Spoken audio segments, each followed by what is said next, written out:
I was wondering. I've always wanted to do that. Hello, everyone out there. As you can tell, I am not Richie, but hopefully you at least know my name at this point. Playoffs are finally here, and given I represent the number 1 seed, I should probably start the show off and do the intro and all those good things. Smug alert is in full effect. Guys, I actually got something to take care of. I gotta. Hey man, your team's in the playoffs too. All right, just just bask it. Just a little lower seed, but hey, you're there. Hey, here to my left, right, however you want to look at that, we got fan of the show, loyal viewer of the show, and now Chargers rep on the show, DZ, baby. How we doing? Doing good, buddy. Doing good, man. Playoffs, baby. Exactly. The Bolts are in. The Broncos are. It's crazy, seems like whenever they made all those moves with wasn't getting it supposed Mac, to happen a few years ago? Yeah. Everyone thought this would be it just took a few years to come to fruition, but it did. Yeah. And then below, we're getting a double dosage of the Chargers. This week, we have Roberto, who is staying safe in California despite what's going on there. If you don't know what's going on, where the hell you been? News panel. We are not sure where Richie is. I'm not sure if he is marked safe or has been kidnapped again. But we will definitely look into that. I'm sure he will show up at some point to bring us the Broncos rep. And as you can tell, our man Jack Kenna is not here. But given it is, playoff football time and some teams moving to the off season. Oh, there we go. Richie is here. Oh, Richie. Right in the middle. Woo! All right. Sorry, guys. I had a major thing that I had to rework my entire setup here, and I did it at Mach 5. All right. We got to kick this thing off. It's already kicked off. We're live. Oh, hi. Yeah. You're here. That would have been very bad. Get with the program. We've been live for 3 minutes. Fantastic. Sorry, my whole setup crashed on me. So I was like, no. It's good timing though. I just said I wasn't sure if you were safe or got taken. So at least we were able to confirm that early. Yeah. The only thing that I have had here is an absolute just truckload and a half of snow. In the last since last week's episode. We've had a little bit over 4.5 feet of snow here. Oh my God! Complete opposite on my end. Yeah. Robert's got fires. You got just snowmageddon. And I'm crying about 8 inches, and he's got 4 feet. Yeah. So in centimeters, in Florida. Just to give you an idea what that looks like. I'm 6'2", and the last time I went. Every time I went out after the big snowfalls, each snowfall was about up to just below my pockets, my jeans, and we had about 2 or 3 of those types of snowfalls here. It was insane. Damn. Yeah, and that is why you don't live in Canada. That's why the president quit. Well, he's just a little sissy bastard. I can't handle the snow. I'm out. Whoa! I seriously, is that true? Trudeau quit? Yeah, he resigned. He resigned. He was laid off. Yeah, he was basically. So he had two choices. That. He had 2 choices: resign in disgrace on Monday, or get fired on Wednesday. And he chose the resign in disgrace option. Either way. There was much rejoicing. My family and I had a little family chat where we were all, having a good time on the call. Let's just say I come from a family that is not a fan. Richie, Black Monday exists up there too. Black Monday exists up there. Do you guys just put them on an iceberg and drift them out to sea? Is that how it works up there? Just poke him away with a stick. Yeah, Well, by my- exile. My personal preference would be to force him to live in an igloo in Nunavut for the rest of his living days, because he seems to think that budgets balance themselves, and that living in Canada is easy for the average person, including those that are up north. So I just love for him to, get a taste of his own medicine in terms of what it's actually like to live without a trust fund at your back. He should live with that lady on the Discovery Channel that lives in the middle of nowhere. Yeah, that'd be great. I think the world will be happy with that. I'm not gonna lie. Yeah. But Needs to just go on Squid anywho, Games. we digress. Yes, we digress from the topics at hand. We've had some interesting things. Obviously, my initial prediction from last week's show was obviously not correct. You were wrong, and I told you were wrong. Sure. I like saying that. Except And I by can the do that way, without- I was wrong about the garglers, and I'm getting that out there immediately. So you can't say that. With the jab. Okay, that's it. That's it. I said it. I was wrong. I M&M'd myself, but you were wrong. I was wrong about the garglers, but I still say Are you talking about a season or the game prediction? the season. prediction off. Okay. The season. Yeah, my biggest thing with the Broncos and the prediction in that game was, we even spoke about it, Alex, actually last show. You didn't think that the Chiefs were going to rest that many starters in that game. Like, we even said, like, you can't rest all your starters. And I was like, yeah, you can't. And then you guys went ahead and rested way more starters than we all. Chiefs said, "Hold my beer." Yeah, they're like, wait a minute. That's you just don't because think they're we can do scared of that? Cincinnati. Oh my Obviously. god! Well, This Yeah.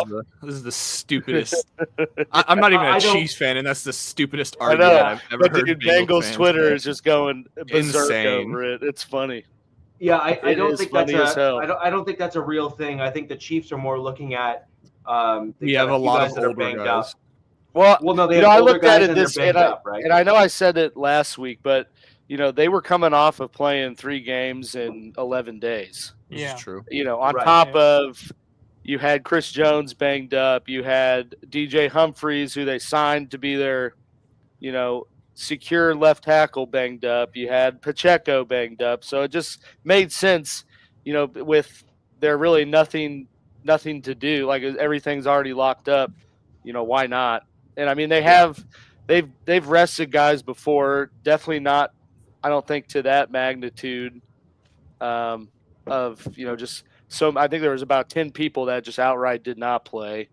Yes. Some played like first drive to get their consecutive starts going. And Broncos did not care, man. They put it on. Hey, I knew it was gonna be a them. bad game once they had that like double doink touchdown. I was like, Yeah. this is Carson yeah. Wentz is done. Well, there's gonna no be that kind of magic in day. him. Yeah. And to his credit, that was Vele, who we all know is a dude that I was quite high on, even in the draft, like pre-draft process. I really thought that he was a perfect option for my Denver Broncos. He was the dude nice- you predicted, right? I predicted him we were Yeah, going to take him. the draft. Yeah, for sure. And I actually predicted that we were going to take him. I think I had him either in the 6th or 7th round of my draft. So I was plus or minus a pick or two, basically, in terms of when we actually got him. Which is great. I'm sorry, you guys are going to have to catch. And I'm not saying this to be an asshole. I really not. I saw none of the Bronco Chiefs game, and they didn't even put a score up at Allegiant when we were playing the Chargers. I was looking for it. All the other games were covered.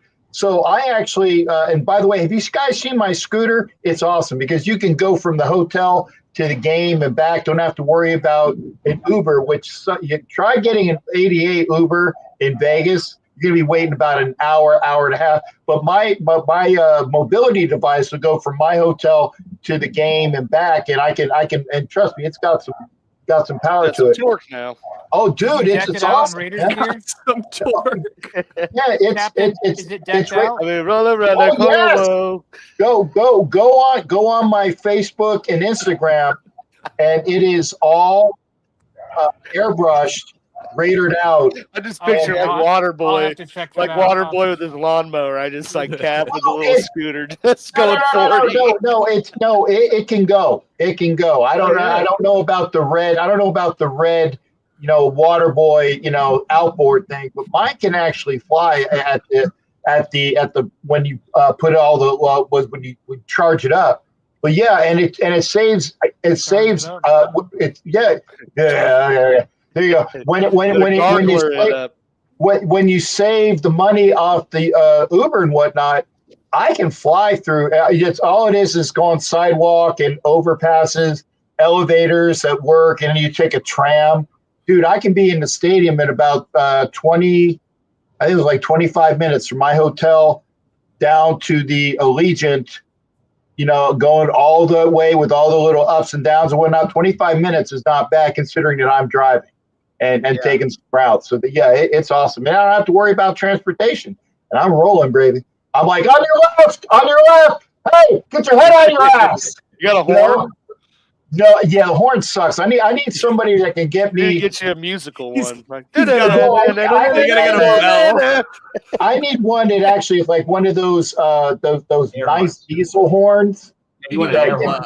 Yeah, you want a mic horn. bell. You need like I sounds want like one. a semi. Yes, You know I need what? one. A guy here in near around where I live actually installed one. Even better on idea. His, no, You need I got autumn a wind. dude. Yeah. Hey, that would be good if you can get it. And any ideas, I'm taking. Get a hold of me. There, you give it. Captain.jack.rack on Instagram. At Captain Jack. If you got a guy, I got a friggin' guy. I man. got a horn guy, man.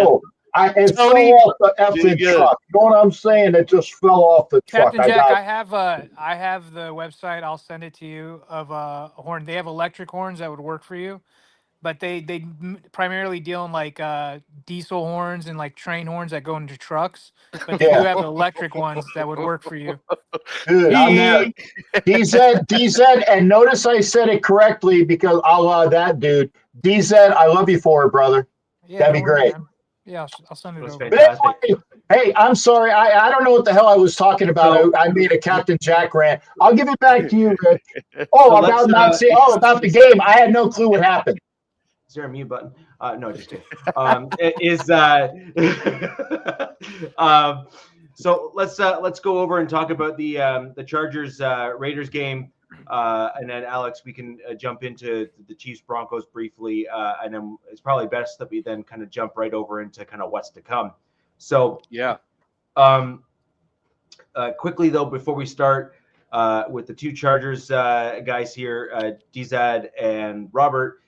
Before we jump into the Raiders Chargers, wanted your thoughts on the Zeke Elliott signing to bolster your practice squad / running back room. Quickly, your thoughts on that, both of you, and then we'll jump into the Raiders Chargers game. Robert, do you want to go first? Oh, yeah. I'll go. Oh, yeah, go ahead. Really quick. I mean, it's not like a huge, oh my God, it's Zeke signing. It's just completing the Ohio State Michigan kind of rivalry that exists within our roster.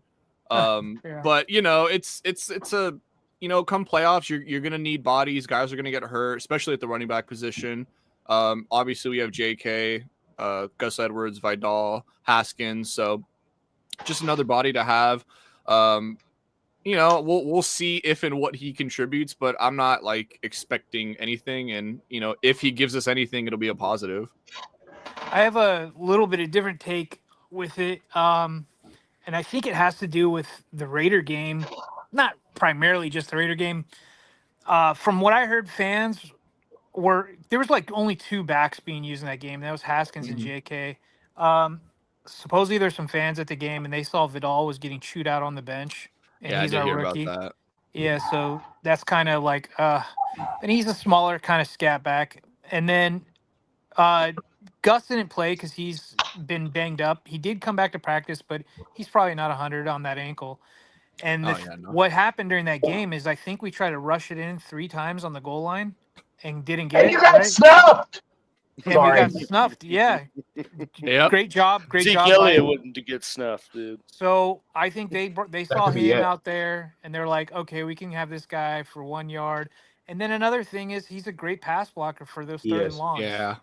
So, why not? Like, just don't have him do anything else, because I'm petrified that he's going to just let that ball right out of his hands. Yep. Yeah, I don't expect him to get too much that makes sense. like starting reps. It'll be like a lot of goal line carry, a lot of 3rd down pass protections. Sure. But I mean, it's like I said, playoff times you're gonna need all the help you can get. It can't hurt you. So Right. have to 100%. sign extra guys, Awesome. So that's a fairly good transition there, actually, between the two of you to kind of jump into the Raiders-Chargers game. Obviously, you had some challenges with punching the ball in there. Ultimately, still won. Thoughts on the game? Things you liked, things you didn't like, and maybe a little bit of a future prediction there as we look ahead to say, we best clean this up, or DZ, you want to take off on this one? I think we started the game a little sluggish. I think did we go 3 and out 3 times in a row? Yes, yeah. Well, at least twice in a row. Yeah, it was one of those sluggish, times and might have been that missed field goal. Raiders, that was really weird. I know Cameron Dicker, the rare Dicker miss. It came off his foot weird too, because I was like, it did. As soon as it happened, I'm watching and I'm yelling at my girl. I'm like, that's gone, that's shanked, and it was. But Raiders, they came to play. I mean, look, it's a ragtag group right now on defense, and but they came to play, and it took a little bit for the Chargers to get going. Once they got going, it was it's expected for a team kind of beat up like the Raiders are, missing a lot of their keystone guys on defense. QJ had a game of his career, which is it's like, I'm like, if this can carry any momentum into playoffs, that would be amazing. I think he get 186 yards, no tutties, but 186 yards. Yeah, awesome. 14. Yeah. Justin Herbert's playing out of his mind right now. In this system, he's played really well these last few weeks, so that's boding well heading into the playoffs. But right as the game started, we had an unexpected scratch, and that was Rashawn Slater. He felt something wasn't right in his right knee. I believe it was his right knee, and which the whole fan base is immediately freaking out. We're like, oh Jesus, here we go. So they shuffled the O-line around, and believe it or not, Jack Kenna's one of Jack Kenna's guys. He went to left tackle and played pretty good. Played really good. I mean, especially a guy who's been playing right side this whole year. But it wasn't a smooth transition. Let's just say that. We didn't really run the ball too much. I mean, I think JK had like 60 some odd yards, and Justin had the longest run of his career, which was 42, which was pretty cool to see. Did get somebody ran him down. I forgot who was. I'm sure Jack knows. Well, it was Snowden. Snowden. It was the defensive end Snowden after, and that was a hell of a run by Herbert. I mean, it surprised the hell. I think it surprised the hell out of everybody. Because everybody was covered rather well, which was amazing considering that McConkey was just eating everybody's lunch on the soft zone. But when Herbert did that, and it was like a 42-yard run or something like that, it was long. And the fact that Snowden got him, I believe it was Snowden, at like about the 8-yard line, I was surprised that he didn't go in for the touch. Yeah, same. Other than that, I mean, I'll let Robert pick up on some, but I want to give a kind of shout out, and I kind of hate saying this, but, give some flowers to the Raiders. They've got some really good pieces to build off of for the next few years. That tight end duo they have, Myers, some of those guys on the O-line, some guys on defense. I know they have a lot of free agents, as a lot of people do, but they've got some really good pieces, and I'm going to be interested to see how this works for Las Vegas going in the future, especially with Brady going to be in the ear and kind of helping make decisions going forward. But I mean, Bowers and Myers, man, just Bowers is amazing good. weapons. But so is Quentin Johnston.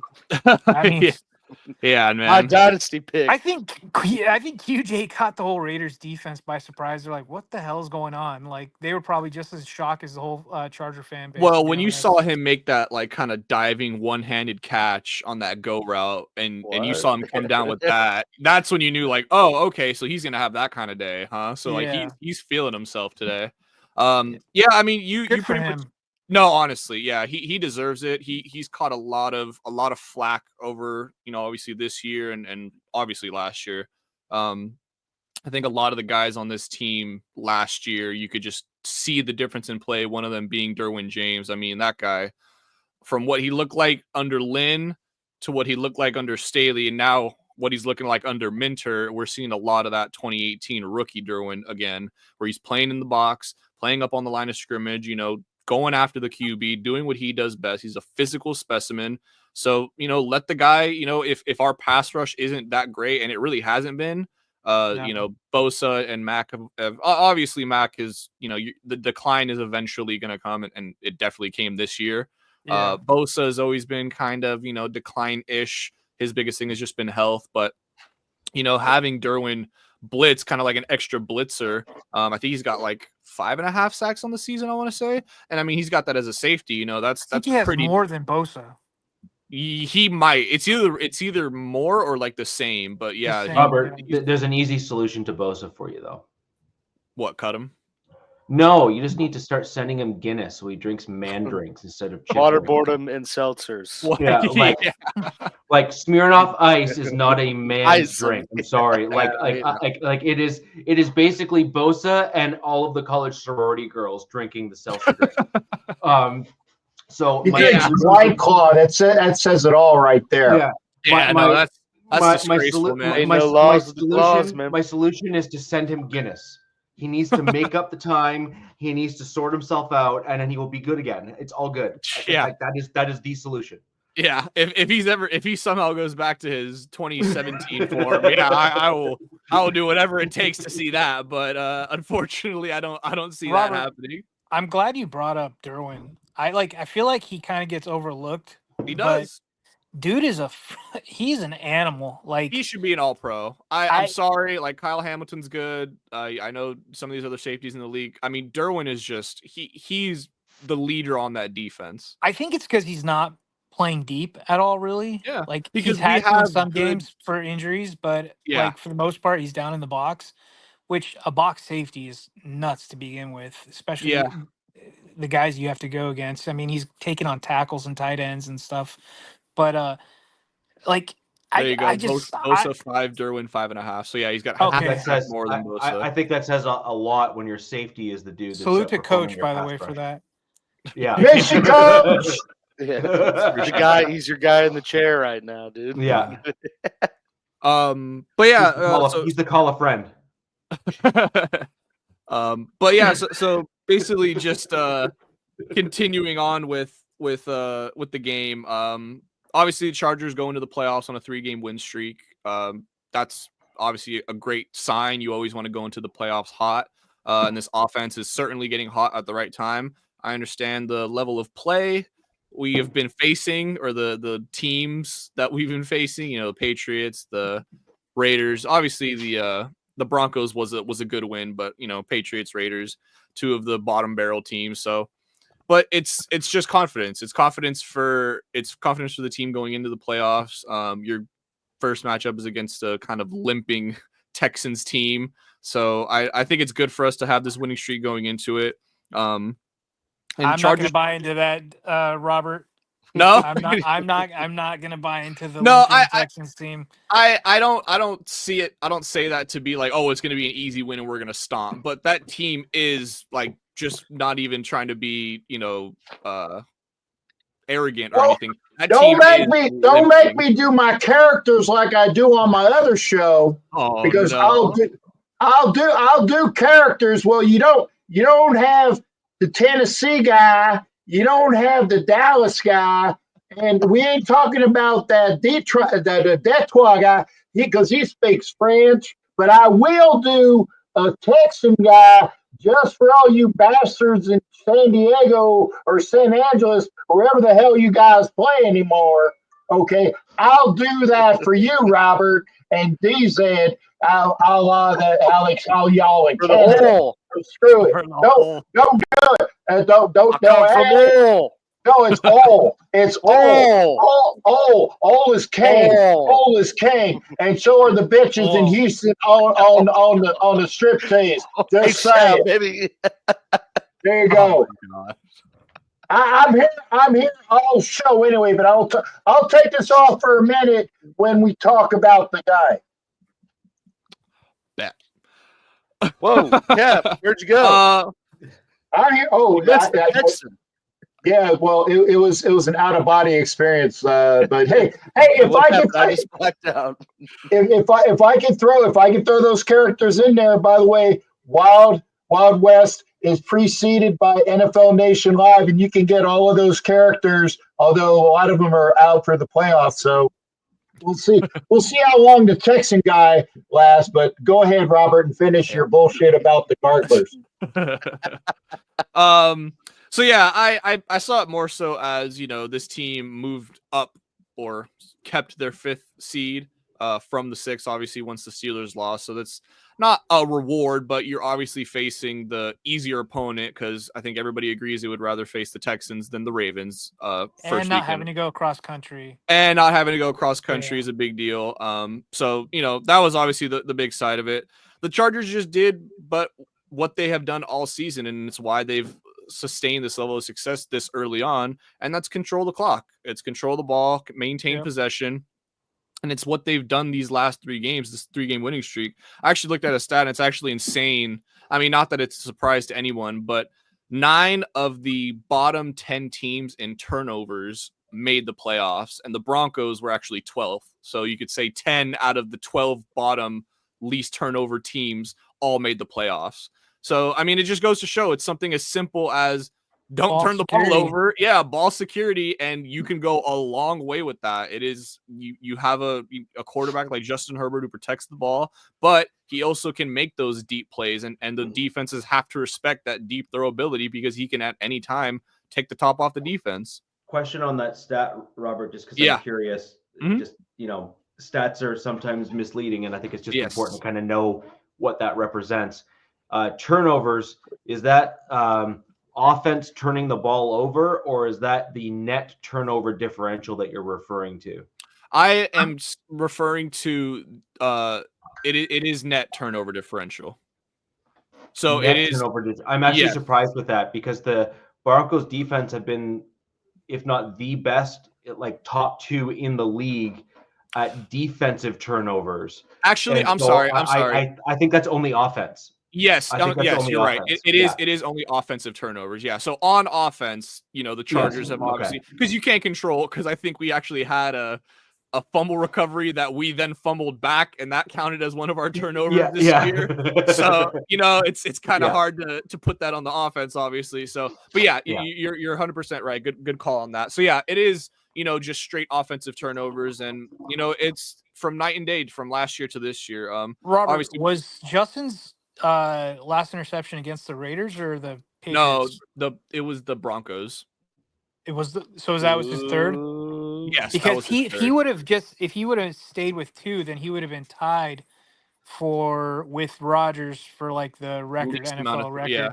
Well, it's him, Brady, or I think it was Brady. Him, Rodgers, and Brady are the 3 QBs to have over 500 pass attempts in a season and throw 3 interceptions or less. Obviously, I think Herbert threw Rodgers 3, Brady 2. and that was an 8. Yeah. Rodgers threw 2, and that's So Herbert, and honestly, that interception against the Broncos was more of a better play. Picks? Yep, only 3 picks, but he doesn't have a lot of passing touchdowns comparative to like some of these other guys. But look, I mean, they're winning in other ways. Hey, O'Connell only threw 4 earlier. Time of possession has been like a weapon the Chargers have used a lot.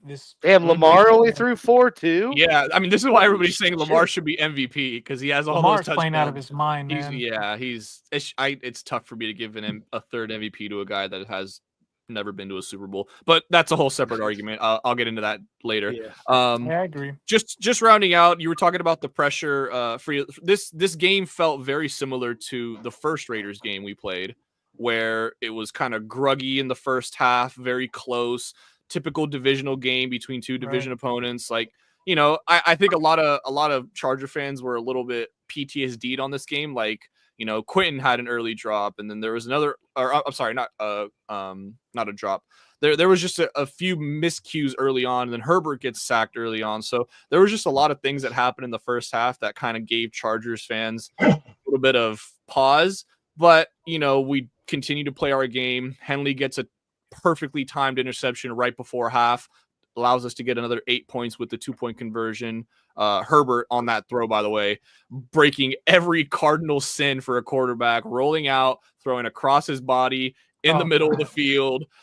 And I mean, I know it's technically the red zone, but, you know, 2-point conversion. And I mean, he just straight lasered a lad. I mean, like, there's, again, I say this every week, there's like 3 QBs that can make that throw. It's Mahomes, it's Allen, and it's Herbert. And that's pretty much the list right there. So to have that kind of guy going into the playoffs, I mean, you can't help but feel good about your chances.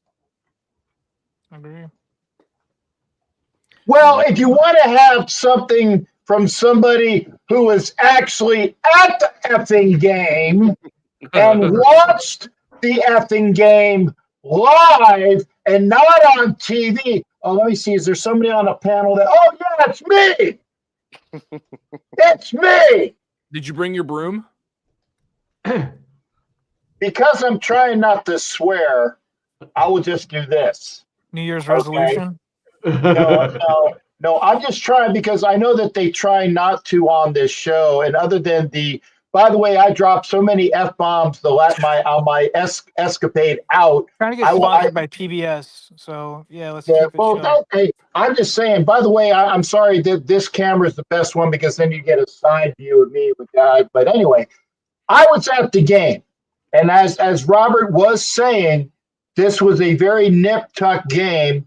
And I was liking everything that I saw about it because the Raiders were winning and right before, like 30 seconds before half. And I didn't even see the interception because I was about ready to, go in and then do my halftime stuff. And I'm like, you got to be effing kidding me. And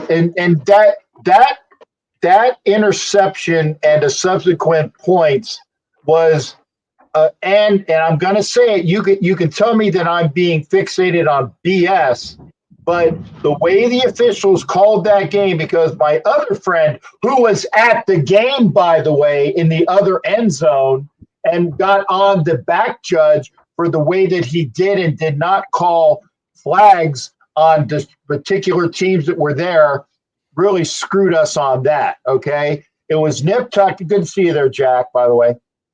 It was a very close game, but when you were going to get screwed without the benefit of KY and you give it over to the Chargers and get that extra oomph before halftime, it sucked.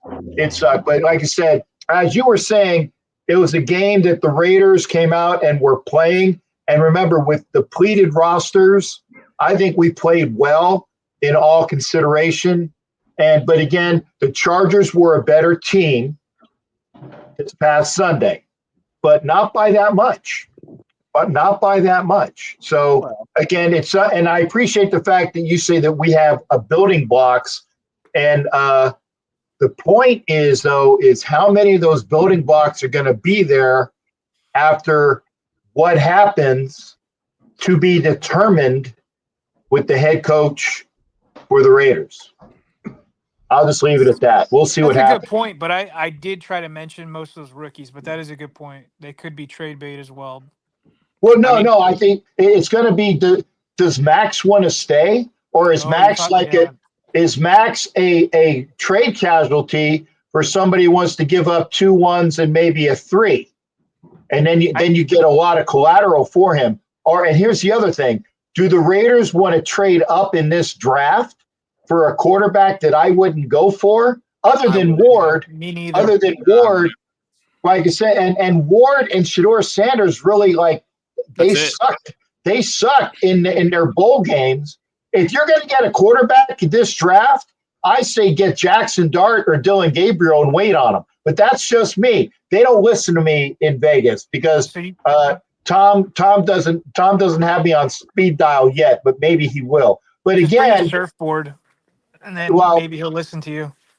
Well, I will say this though, for all the Charger fans that were bitching and moaning about Tom Telesco, he had a fantastic draft, he did well in free agency. You know, you can't factor in the fact that Wilkins got injured. You can't factor that in. But, you know, picking people like Kayvon Chaisson, who's going to be that other defensive end, the people that he picked up in free agency, the draft picks that we had with 1, 2, and 3, and you go, Eichenberg didn't really produce, but even at the bottom, because he was injured, but at the bottom of the rounds as well, those defensive backs showed enough that, you know, he did well. So he needs another 1 or 2 drafts and some good free agency. And he doesn't write the contracts like he got blamed for with the Garglers. It was all the Spanoses that wrote all of those bad contracts. It wasn't Telesco. So people need to remember that. But anyway, right. Chargers were a better team, and I'll give them that. And again, it remains to be seen what happens with the Vegas Raiders because it's a big question mark right now. I can't even say we're going to be coming back with piss and vim and vigor and vinegar because I don't know who's going to be our head coach. I'm looking at the Raiders with a couple questions. One, Telesco, in my opinion, has a tremendous benefit. I have always been very high on Champ Kelly. And Champ Kelly is not just respected, but he is well respected in very, very elite and upper echelon NFL circles.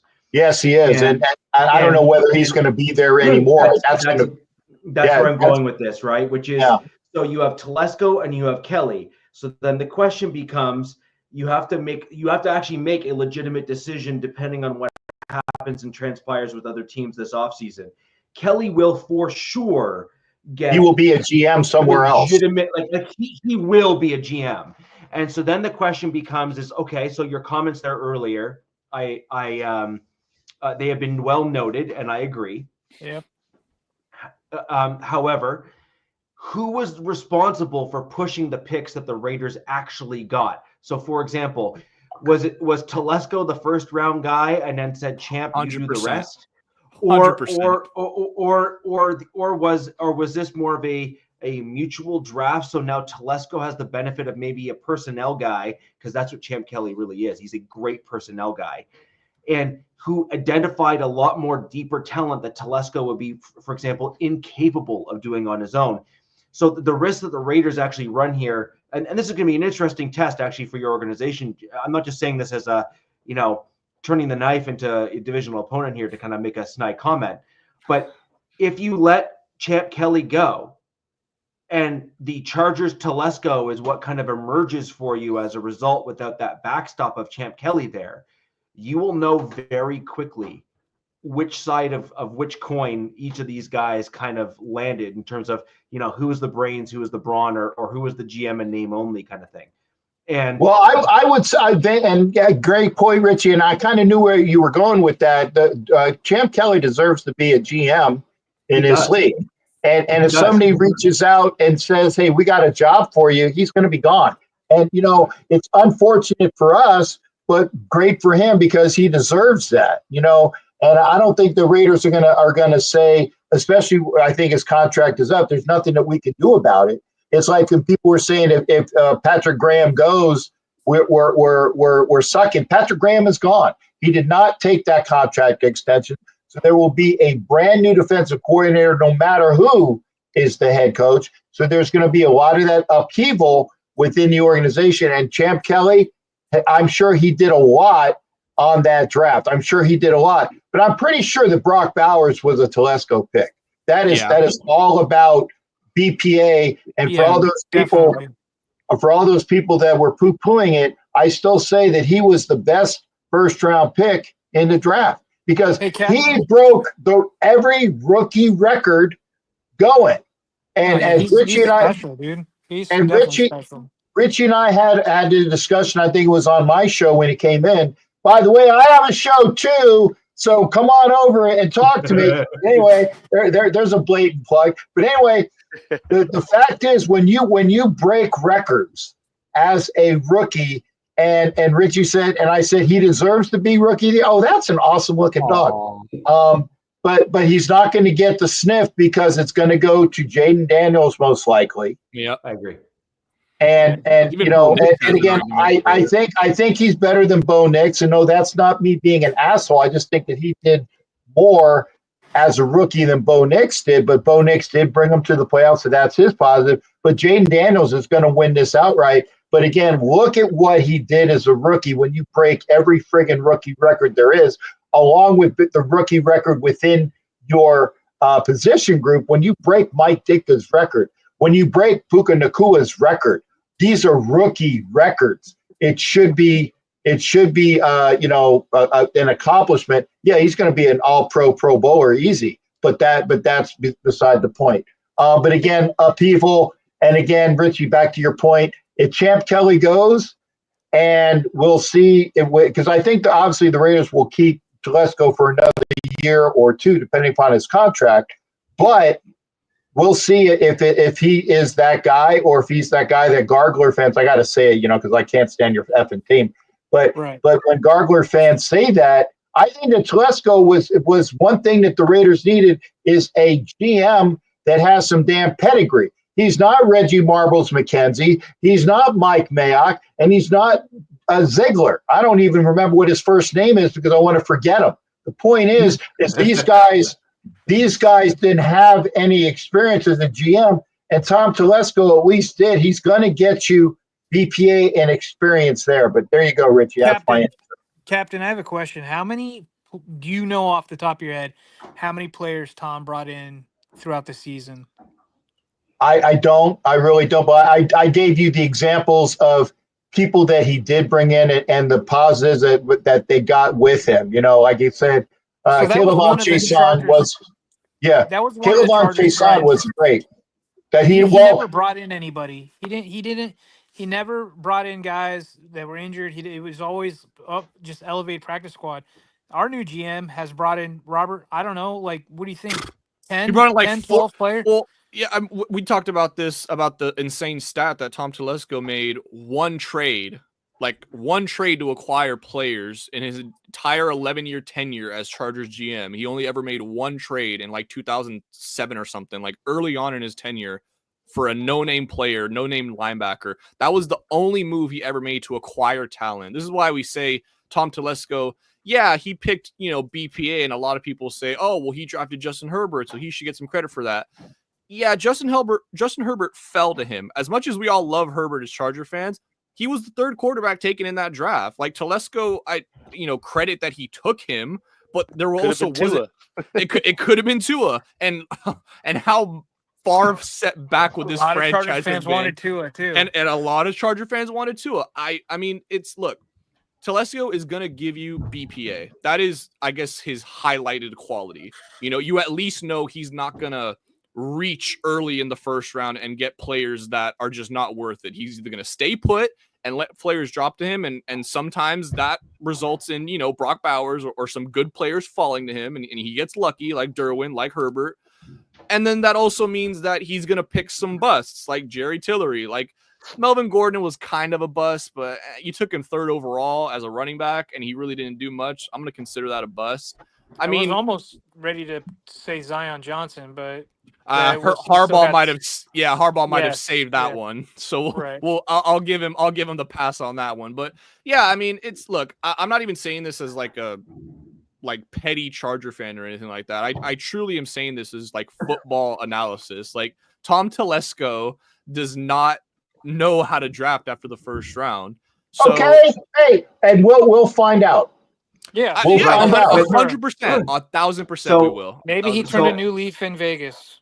Maybe. I have one more thing, and then I kind of want to move on to the Chiefs and Broncos, just so we can kind of get into the playoff stuff. Captain, I do wonder if Mark Davis has an evaluation already completed or in the process of being completed on the basis if Champ Kelly gets the interview request to move on to another team. And so what I mean by that is Telesco's on a 2-year deal, as was Antonio Pierce. They got rid of Pierce already, but they haven't made any changes or moves at the GM position, because I think that they saw what they did in this year's draft with Kelly and Telesco, and they liked what they yielded from this year's draft and are saying, well, if we can keep the band and bring the band back together, then why not?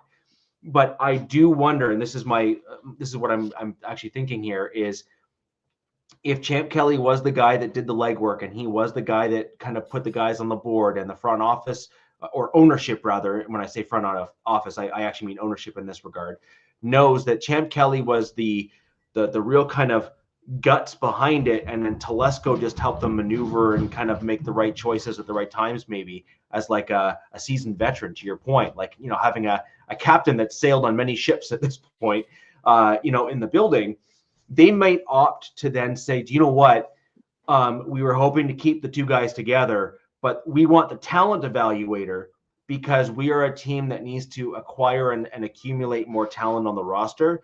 And we believe that he can bridge the gap in terms of, you know, the maneuverability component of the draft. He's got the 1-year experience. And I do wonder, just thinking out loud here, if the Raiders are forced with that decision, that they may kick Telesco to the curb and say, we are not letting to the turd or curb, whatever you can call, you know, Chargers fans will say, yes, turd. That's not even turd. Yeah.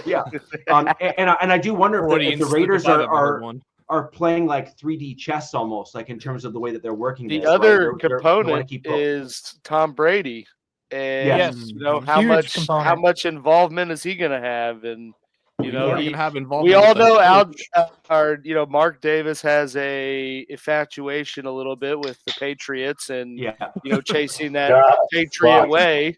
So you know, how much credence is he going to give to Tom Brady to say, like, you know, pick my quarterback. Tell me what I got to do for coach. Like, tell me how I need to build this roster. And, you know, so that, I mean, that's another variable to it that, you know, I think needs to be considered. 1 second. This is actually when I got it. Okay, cool. I got a message, but she's calling me, but I'll call her back. The component of that is, again, I don't know what Champ's contract status is, if he is with the Raiders for another year or if he is at the end of his I know that they like Champ so much that they made the assistant GM position just for him. That was unprecedented. The fact that they thought enough of him that they gave him a job because he deserved the job when they brought Telesco in. I don't know if he was on a 1 or a 2. And even having said that, I think that if the Raiders are thinking, and this is with, you know, the mop head that is our owner, or actually technically the son of the owner, because Carroll still owns the Raiders, and that's why Brady's getting a little bit of an ownership, and Richard Seymour is getting a little bit of an ownership, and the Vegas group that got like another X amount of percentage is because Mophead's going to have to start paying those taxes on the team when his mom dies.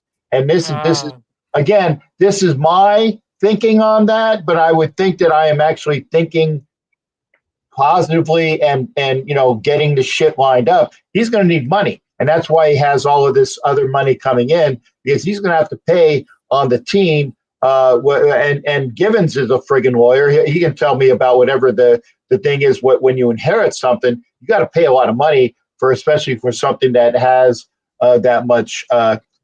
Bruce, I got it, but you know, 5% and 5%. He's missing. He's missing the. Yeah, he's missing the money. He's getting. Davis, when his mom dies, it'll transfer over, and that'll become an inheritance tax of the valuation of the team. And Mark Davis will actually have to have liquid cash in order to then pay off the inheritance tax. And so, yes, 5% is 5%, but that's the 5% liquid cash, as in moolah, that Mark Davis is going to need to have on hand to pay off those taxes, because The IRS in the U.S. is no joke, and Mark Davis does not want to mess around with that, and ultimately he will then have ownership transferred over to himself solely. So this all from hangs on his mother right now? Dying. Pretty much. Yes. Yeah, and his mom He is in the 90s. He's not the owner. Everybody forgets that. Carol Davis is the owner. So if Seymour and Brady have 5%, whether I think it's Brady 5% and Seymour 5%, and those other guys in the Vegas banking or casino industry have 10 or 15. I'm not sure what it is, but that is liquid effing money that he is going to need in order to keep the Raiders. That's the bottom line. Similar. The Chargers did something similar this offseason as well. They sold a minority to the Detroit Pistons owner. I think it's 27%. And I'm wondering if that has to do with taxes or something like that. I have no clue, but Probably. Alex, what do you call somebody who, like, if somebody dies and there's a will and then somebody controls that will? Beneficiary. Beneficiary. No, it's another term where you are Controls like the will. A trustee. Yeah, A trustee. So Trustee. I know about Mark trustee. Davis is like the Or trustee the executor right now. of the will. Yeah, so that's what he is essentially right now, I guess, in kind of a weird term, because he's still running the show. He can't be the executor and the beneficiary of it. Well, so he is then tell me how he is he's the running sole the show if he beneficiary. doesn't own it. It's probably a trust that owns the team, and so Ding, that ding, ding. trust will be dispersed once she dies, which Okay. will go to him as the surviving heir or whatever. Heir. Sole heir. I mean, that is what it is. That's a legal term. I know. I just, every time I hear that, I think of royalty and it's stupid. Some of the words you got to use. Well, Robert, his father had to have rolled Robert, his 100 times. team The is surviving worth like bro. 4.8 billion. He's basically royalty. So let's just call it duck and duck. That's fair. That's very. It's one of 32 other aggressively valued sports football teams. 31. 31. 31. Yeah. 32 total. Right. So yeah. Yeah. So again, and Raiders Rebel, I say Carol Davis owns the team, not Mark. Okay, so I just want to make sure that that goes around. But the answers to all of these questions, what will Mark Davis and I will say this: if Mark Davis wants to take Champ Kelly and keep him because he knows how important he is, and fuck him. Sorry to say, I have to use that term because there's no other way to say it. There goes he will. Sponsorship. He will. And it's, I'm sorry to say, but it depends upon if they said you've done such a good job that we know that you deserve this, and he gives them the opportunity. That is a question I can't answer. But if he wants to do what's best for the Raiders, he's going to keep Champ Kelly with Telesco, unless, and here's the unless, he gets an earful from a certain prima donna ex-quarterback that says, "Oh, I can take care of that." And that's the other. Again, I don't know these things, but I can make very logical, intuitive, informative guesses. I wonder. Oh, Robert, I do know what the hell I'm talking about, by the way. I just wanted to make sure I dropped that. I've been waiting 7 months. Yeah, Robert. But anyway, and thank you for allowing me. But yeah, these are things that I do know. But I don't know everything, but I do know some things. So with that in mind, I actually think the Raiders will be one of the most interesting teams this offseason. I mean that, like, no, but last year you guys just had some drama, but it was, but you have far more moving parts, in my opinion, this offseason. And I also think, and I still believe this, by the way, that this year's draft, in terms of what you do, will be franchise defining. I agree. Because you're either going to set your team up with the right guys to bolster your roster, to prepare yourself to then trade away a lot of draft capital for a quarterback in the 2027 or 6 draft. Sorry. And what I mean by that, you're going to bolster your D-line, bolster your O-line, maybe get a running back and a couple other positions. On the offseason, you'll bolster like wide receiver and some other positions to kind of like fill out the roster. And I think this offseason will really determine the trajectory of your team long term. If you make mistakes like you have in some cases in the past, or like my Broncos have done in the past, trust me, I can speak from real life experience. You're screwed. Yeah, I mean, no, I got it. like I got it. Screwed. Yeah. And so I think the and Raiders can be interesting. And by the way, no matter what, because I've done this for 50, going on 53 years, as a fan that has gone from the heights to the lows, okay, I'm always going to be loud, proud, that MFer that's supporting my team. I will never quit on my team. I get disheartened with them, but I don't ever give up because I'm loyal like that. I always will be loyal like that. So you won't see it. There are people, and I won't drop names, but there are people that have turned on this team for their own reasons, but that's not going to be me. I will go to the grave as Captain Jack the Raider Pirate. Yeah, but we'll Captain, see. can you blame some of your fans for turning on the team? Okay, you're from the Silver Age, right? Like you're from like the age when the Raiders were the Raiders, like Yeah. the Autumn Wind and all that stuff. But some of these fans that say 30s, right, in their 30s, they've seen They don't know what I know, and Right. I agree with you, D said, is the I fact saw a that Super Bowl though. Well, too? Yeah. Okay. They saw a Super Bowl and they saw a loss from the only team that would have beat them. Because I tell you, the Raiders play the Eagles, the Raiders win. I'm serious on that. The Raiders play the Eagles, the Raiders win hands down. The Bucks play the Titans. It's a different Super Bowl as well. That was the only team that matched up because you had Gruden, who knew more about the opposition, with Kiffin there to help them out. That was a slaughter because of the way it was. And it was the last Super Bowl. And check this, gentlemen, again, things that I know. The last Super Bowl that was played 1 week after the conference championships, there's always been 2 weeks since. Okay? Look it up. And it's just the way it was. And it was a slaughter, and it was embarrassing. But things need to go beyond that. And like I said, I'll go to the grave.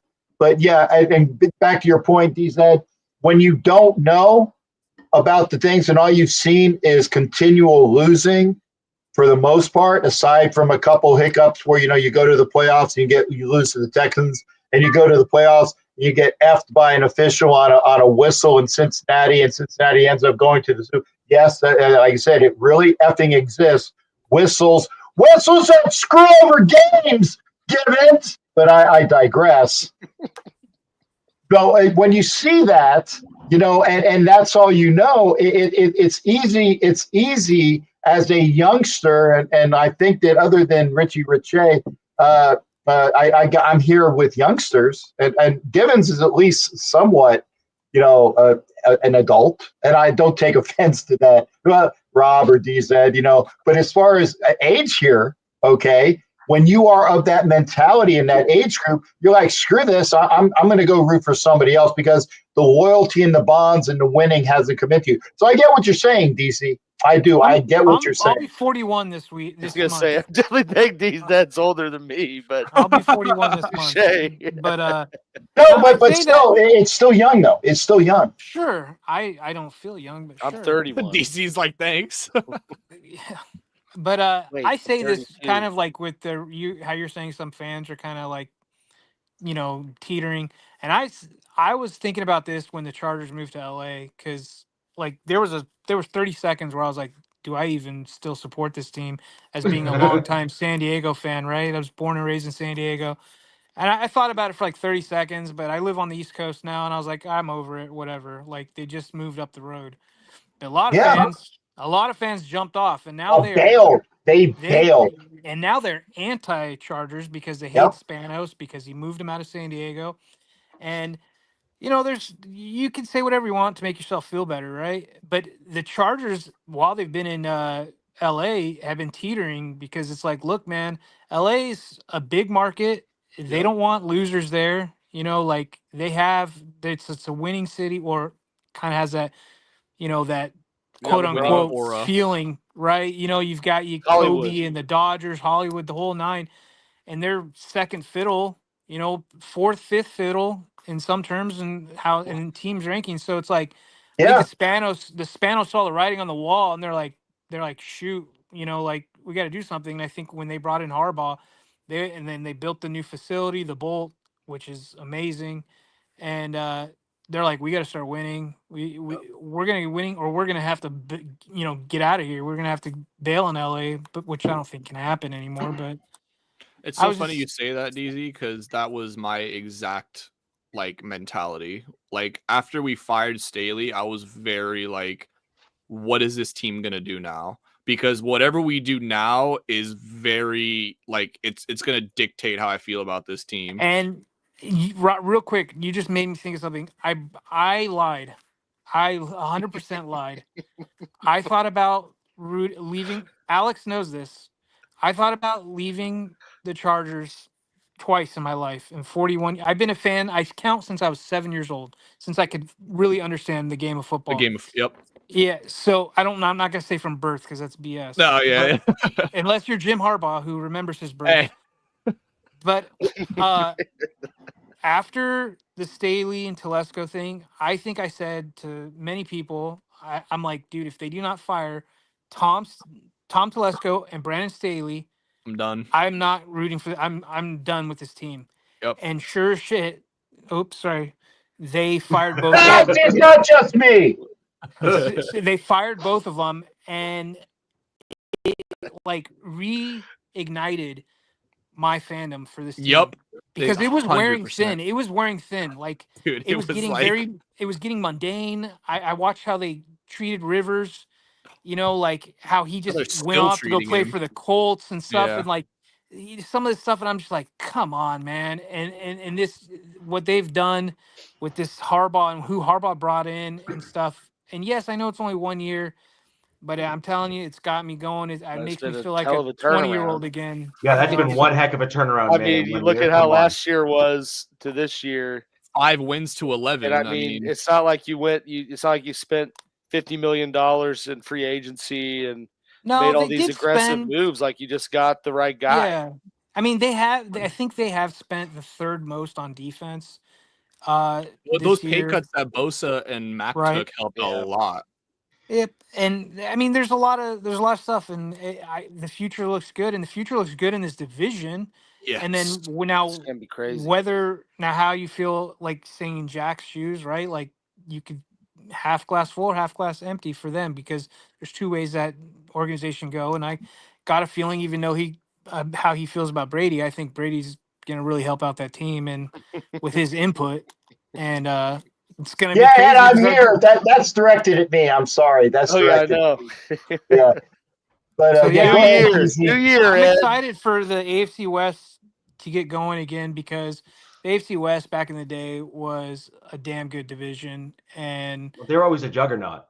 Yeah, and it's time for earmuffs, Alex. It's time for one of these teams to take down the Chiefs, man. Like they got to dethrone the Chiefs, because it's getting old. Like someone's got to do it. I truly think, and I'll just say this very quickly so we can move on. I truly think once that happens, like one of these other teams, Broncos, Raiders, or Chargers, finally wins a division, that's when like the NFL will be like, okay, the Chiefs are like not vulnerable, but like they can be beat. I feel like this aura the Chiefs have right now of like nobody can beat them. They're on pace for a 3-peat. Like I feel like once that dragon is slain, I know it's a small one, it's just a division title, but considering the Chiefs have owned this division for the better part of the last decade, I feel like one of us needs to take them down and just knock them off the damn high horse for once. Yeah. Well, if the officials would freaking cooperate with 11 on 21, it's real, you bastard!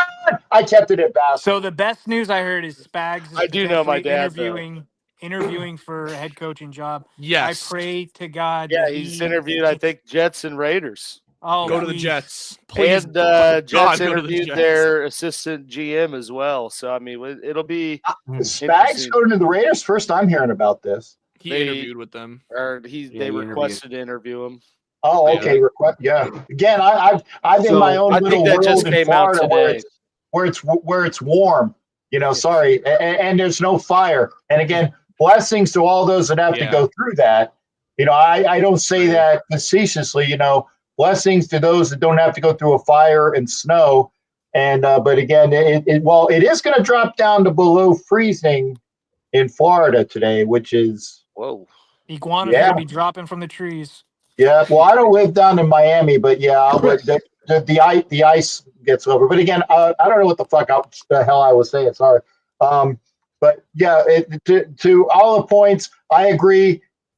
The smug's got to go, and that's for sure. Hopefully, it'll happen.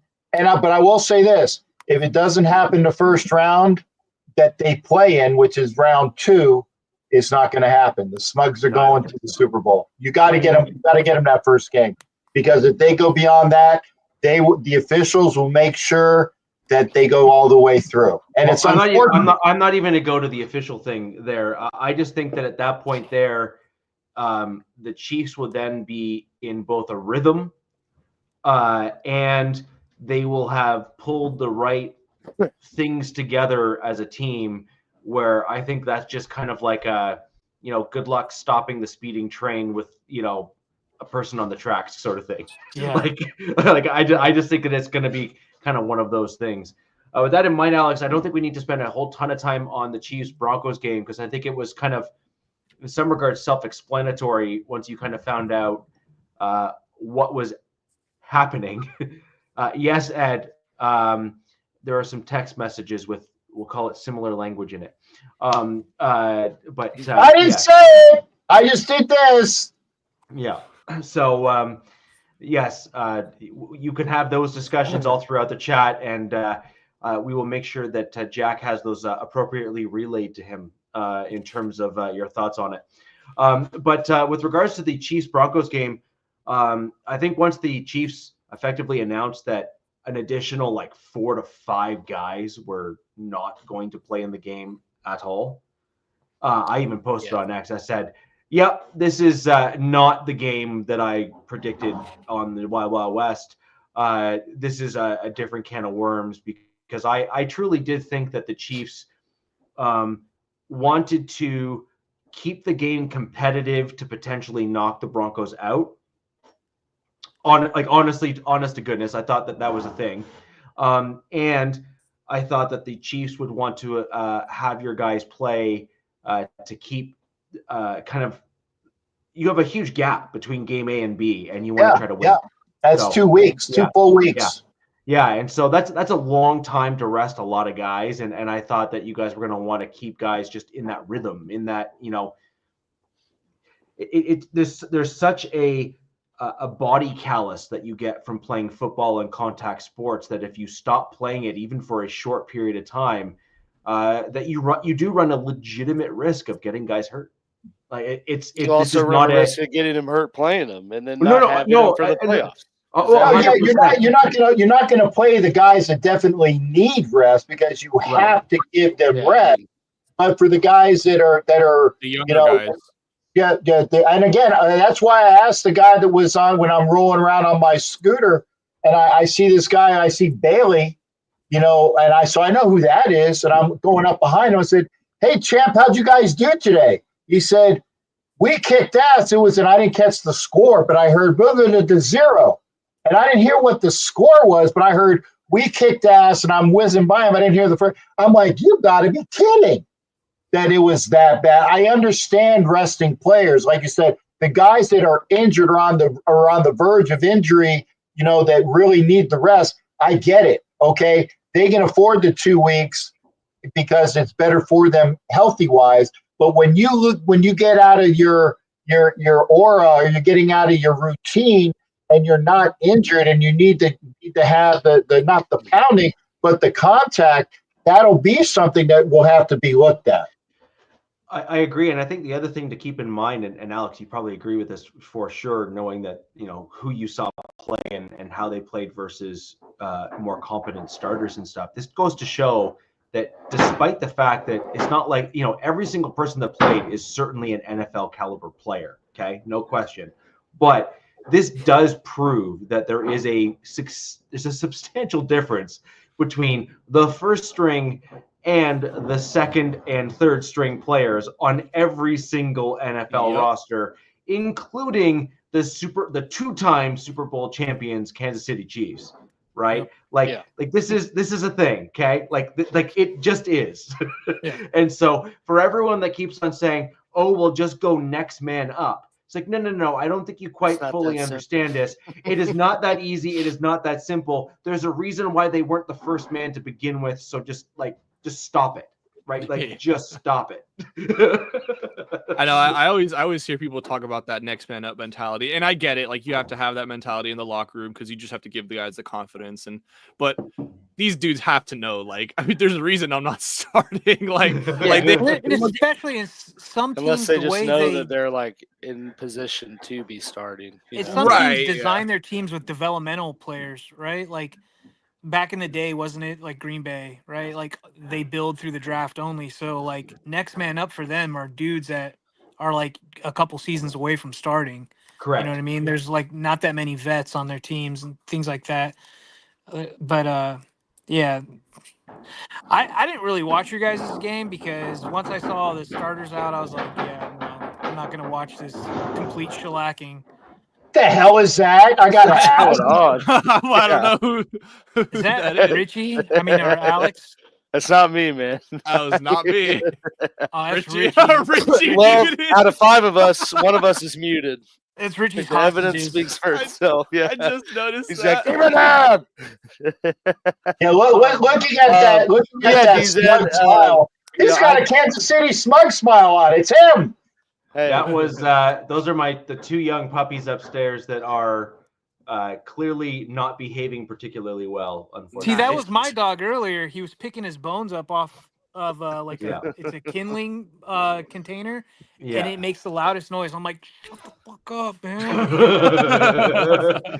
Now I guess it's a free for all, baby.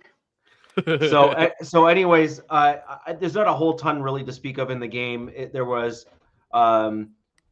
a reasonable number of starters for the Chiefs, but certainly not the ones that are the true difference makers, in my opinion, for the Chiefs. Supporting cast. It was the additional folks, like the guys that were kind of like the background dancers, the background, the background guys, the fillers, and that sort of thing. Like the main cast, like the Karlaftis, the Jones, McDuffie, except like all of those guys were resting. Pacheco was resting too. So you were dealing with a completely different Kansas City Chiefs team. I'm not sitting there saying, "Oh yeah, do you see the score?" Like that's just dumb. Hey, Mundungus gave me a ration of crap yesterday about how awesome the Broncos were. And I'm like, okay, dude, JV squad. like Sycamore. Like let's put it this way. I will only say this, and this is, and I truly mean this, and I will back this 100%. The Broncos did exactly what they should have done against the players that they were playing against. Correct. Yeah, I'm surprised you guys got 30 points. We did exactly what a team that is good should always embarrass a team that is bad, and that's not a knock on the Chiefs. It's just your players were obviously not the starters, so it wasn't like the real Kansas City Chiefs per se.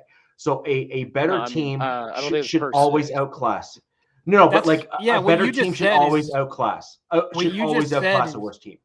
Is when we played the Patriots, is like how we took care of the Patriots. I was like, that was like exactly how you need to handle those teams. Like, yes, no close games, no letting teams get into it or anything like that. No 3-point games in the fourth quarter to teams that are 9 wins less than you, and like previous if the teams Charger that arrest regimes starters would have destroy them. Well, I was going to say previous Chargers regimes and previous Chargers coaches lose that game to the Patriots. They think like we lost that game to the Texans that one year. What was it, like 44 points? We gave up like 143 to Rex Burkhead on the ground. I will have PTSD for the rest of my life for what these Chargers have done to me. So God, man, I'm just accepting it. I'll be on heavily medicated in my 50s from these guys. So that's just where I'm at with the Broncos Chiefs game. I think, Alex, you're probably in a similar headspace to that, which was, what did you expect when those players were not playing? Obviously, it makes a better NFL playoff picture for the Chiefs to have a healthy roster coming into their first round bye or after their first round bye. So you probably have to be pretty excited about that. And hopefully you're getting some good news through kind of the Chiefs, announcements and stuff that, guys are getting better or healthier or whatever the case may be. I mean, the NFL is the NFL, so they're never going to be 100% coming into any game. I don't care how many days they're sitting out, but you hope that they recover enough to get back to in-game shape to be truly competitive and back to as close to 100% as is humanly possible. Yeah, no, I mean, I kind of, like, as I alluded to, I figured like most of the starters would not play the full game. It just was they were definitely a little more aggressive on some not playing at all. So, I mean, I watched the game, but I didn't watch the game like I normally do.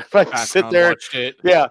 I'm pretty sure I was gaming while it was going on. Just people would be like, oh, they scored again. What do you know? I would have hoped to see a little more, out of Carson Wentz, and what I kind of said was his tryout to maybe get another shot. That's what I did want to bring up. And it was just awful. I mean, he didn't even have 100 yards throwing. No turnovers. Bad, man. There were no turnovers, but yeah, it was just awful. And like you said, Richie, that game just gave you affirmation of just how good, Mahomes is with Reed, because Reed's still making the calls, but without Mahomes, it certainly doesn't look the same. And just how good, Spags is with the guys that he does that are the starters on defense. So, I mean, yeah, it is what it is. And it went about as expected for who was playing. And, I guess it was kind of like you're damned if you do, damned if you don't. Because if you win, Bengals are in. If you lose, Broncos are in. It's, I didn't think there was really any consideration of the two. It was hey, we just played 3 games in 11 days. Chris Jones is banged up. Pacheco's banged up. Our left tackle's banged up. Why don't we, and it doesn't matter if we win or lose where we're seated. Why don't we just, relax? And I know we talked about it during the game or right after, you had mentioned, has it sat this many people before? And I kind of went back and looked, and, there's been 5 instances since Reed's been hired where the Chiefs were in this situation where the last game of the season didn't matter in terms of where they were at in the playoffs. And in every one of those instances, he has for sure sat Travis Kelce. He's for sure sat Chris Jones outside of the time they let him play to get his sack incentive. And he's for sure sat the starting QB. So, it wasn't really anything, I think, out of the norm. And, I mean, we know what's happened in some of those instances. So, I don't have any reservations of resting guys that they're going to come out flat or, fall flat on their face in round 2. Frankly, just because in the history of Reed being at the helm, that has not happened. I guess with Mahomes, because I'm pretty sure he rested the starters one year with Alex Smith. Actually, he did, because that was the game we got to get a glimpse that, Mahomes is good. Well, it was against the Broncos, actually. It was Mahomes in the second team. It was against the Broncos, and the Broncos got rocked, and then you guys got shellacked in the playoffs. Yeah, but then you were like, damn, I think that guy is good. Yeah. It was 20, I think that must have been a very conflicting time for you, right? Because you're like, oh my gosh, that dude just slaughtered the Broncos, and he had no business doing that. And then you're probably all excited, and you go into the first round of the playoffs, and I think you guys just got absolutely just destroyed in that. I think the term is mollywopped. Yes, yeah. And then Mahomes was your starter the next year, and then that was basically the start of. I'm looking, but I'm pretty sure they made it decently far with Smith. Yeah, I think they made it last to year the AFC Championship game. I'm trying to find it. Maybe it's 28. I don't think you made it to the AFC Championship game with Alex Smith. Maybe it's the divisional round. It would have been 2017. It would have been 2017. Yeah, that's what I'm looking at. Okay. I was gonna say the funniest part to me about your Broncos game was I think the point total.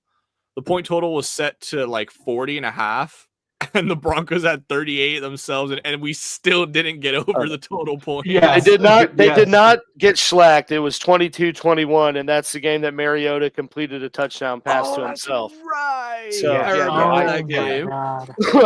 I just remembered it was not as bad as but it's No, Mahomes. they were playoffs were talking always about a bad. stomp. I wasn't talking about the game. I was talking about the correct wording. Yeah. Mollywop. Mollywop is the friggin' word you need, man. If it wasn't a thought, Alex, for some reason I thought you none on you, brother. None on you about, whether 22-20, that's fine. But no, I was going for some. Hey, I'm trying to teach people crap. There you go. Yeah. I'm the old man. Get off my lawn. Yeah. Alex, have moving you on heard to the the- narrative? Oh, sorry. Go ahead, Rich. Sorry. So I was going to say we should probably move on to the playoff game so we can kind of make sure we cover everything so that all of the I got to folks go here anyway, can so yeah, do let's that. do it. Yeah. Got to bring regards to text playoffs, back to let's cover off Alex's first round of the playoffs. Okay, now that we're done that, we'll go Here ahead it and is. Here's move a on. preview. Yeah. Now that we're done that, we'll move on and discuss what I think is going to be an interesting game, just because I think you match up in an interesting way between you and the Texans. The Chargers-Texans game. Thoughts on that? What you think your biggest challenges are going to be? And then also, I think it'll be a very interesting question as to what version of the Texans are you going to see? I don't know, damn, but as long as you don't wear those damn red uniforms. Oh my God, the red uniforms are rancid. Rancid. If we don't wear the red uniforms, we're okay. I don't even like that H. Their Old English H, I think, looks stupid too. But that's just me. Well, no, that's actually cool. That's actually cool. Like those unis. The H is cool, and it's a testament to the Houston Oilers and what we brought, what we brought. Because remember, Ole is king. Ole is king. Remember that. But as long as we don't wear the red here, but I do like the H. And remember, I'm talking like this because this is how you would pronounce things down there in Houston. You gotta have that southern draw for Houston. Been watching Landman. Don't lie. I have not watched that show. I want to. What channel is it on? Paramount Plus. Paramount P. Oh, okay. Well, I can actually watch that.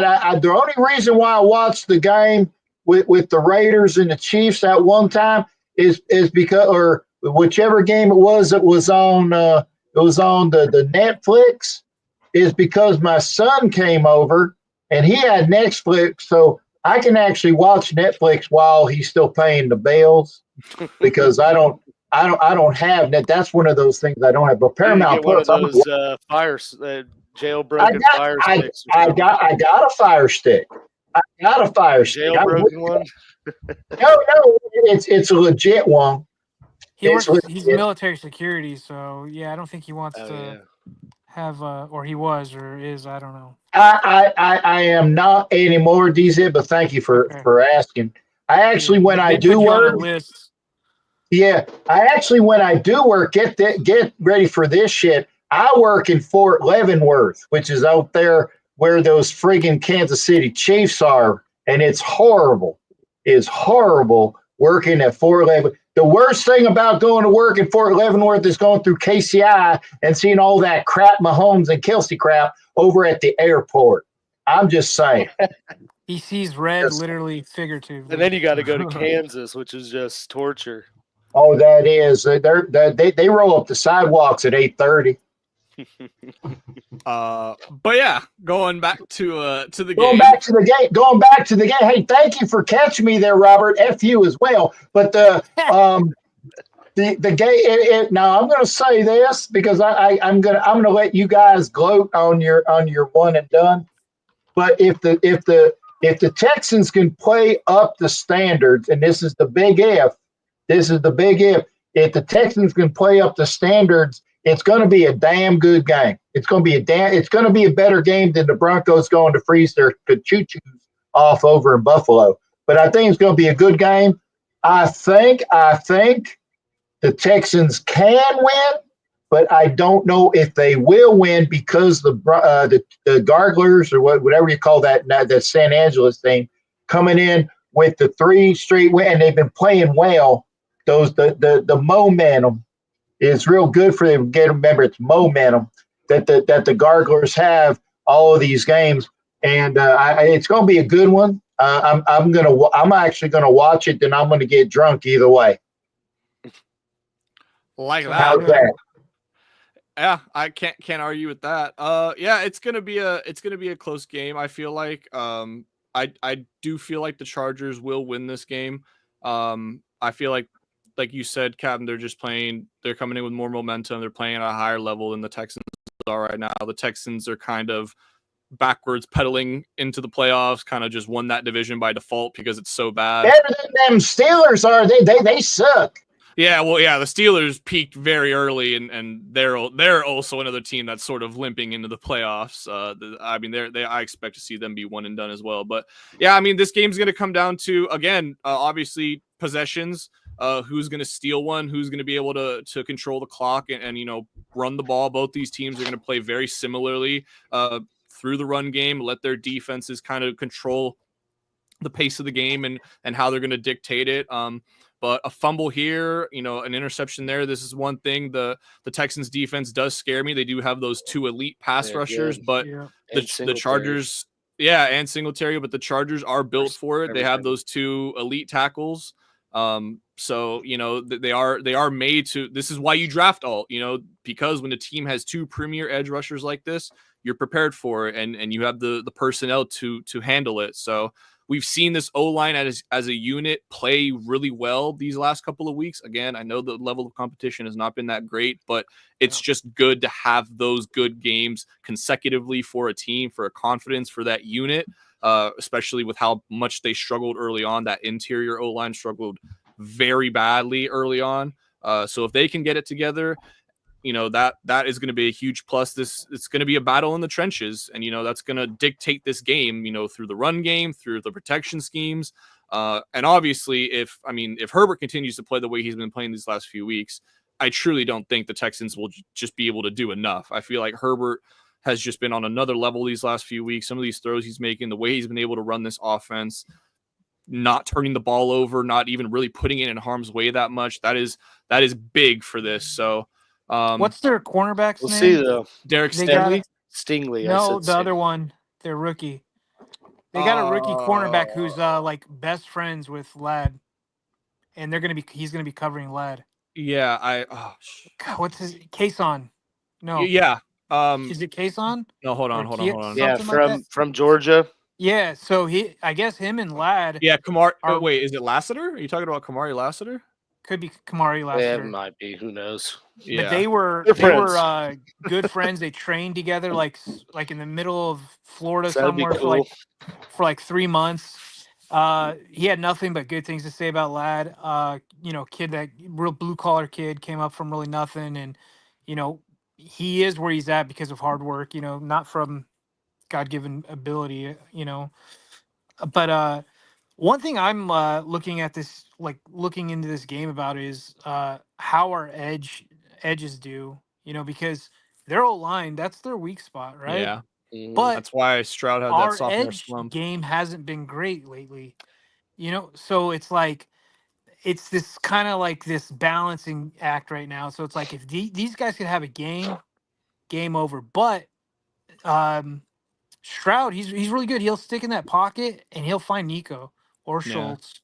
And Nico is like, he's one of those alphas, I don't want to call him like unguardable, but he gets open. He's pretty damn good. Yeah, he's extremely good. And so I think their offense, that's who it's going to run through. It's going to Nico and Schultz, and then obviously Mixon and Damian Pierce. Damian Pierce is, a really good number 2 guy. There you go, go get those Gators out there that gonna play for you. That's why I say it's gonna be. You're damn right. I'm gonna do that shit. Who else is But, Mechie as well? Who? Oh, They John. have another Yeah. Mechie is the other John guy they Mechie. got. Yeah, because Yeah. Tank Dell and Stephon Diggs are both hurt. That was Yeah. also what I was saying earlier about them limping in. I didn't mean to say that as like they're just. I mean, they were playing Well, kind of bad going in, I'll, but I'll, they are injured as to all hell. I'll tell you this, man. I'd love to smack Rex Ryan across the face.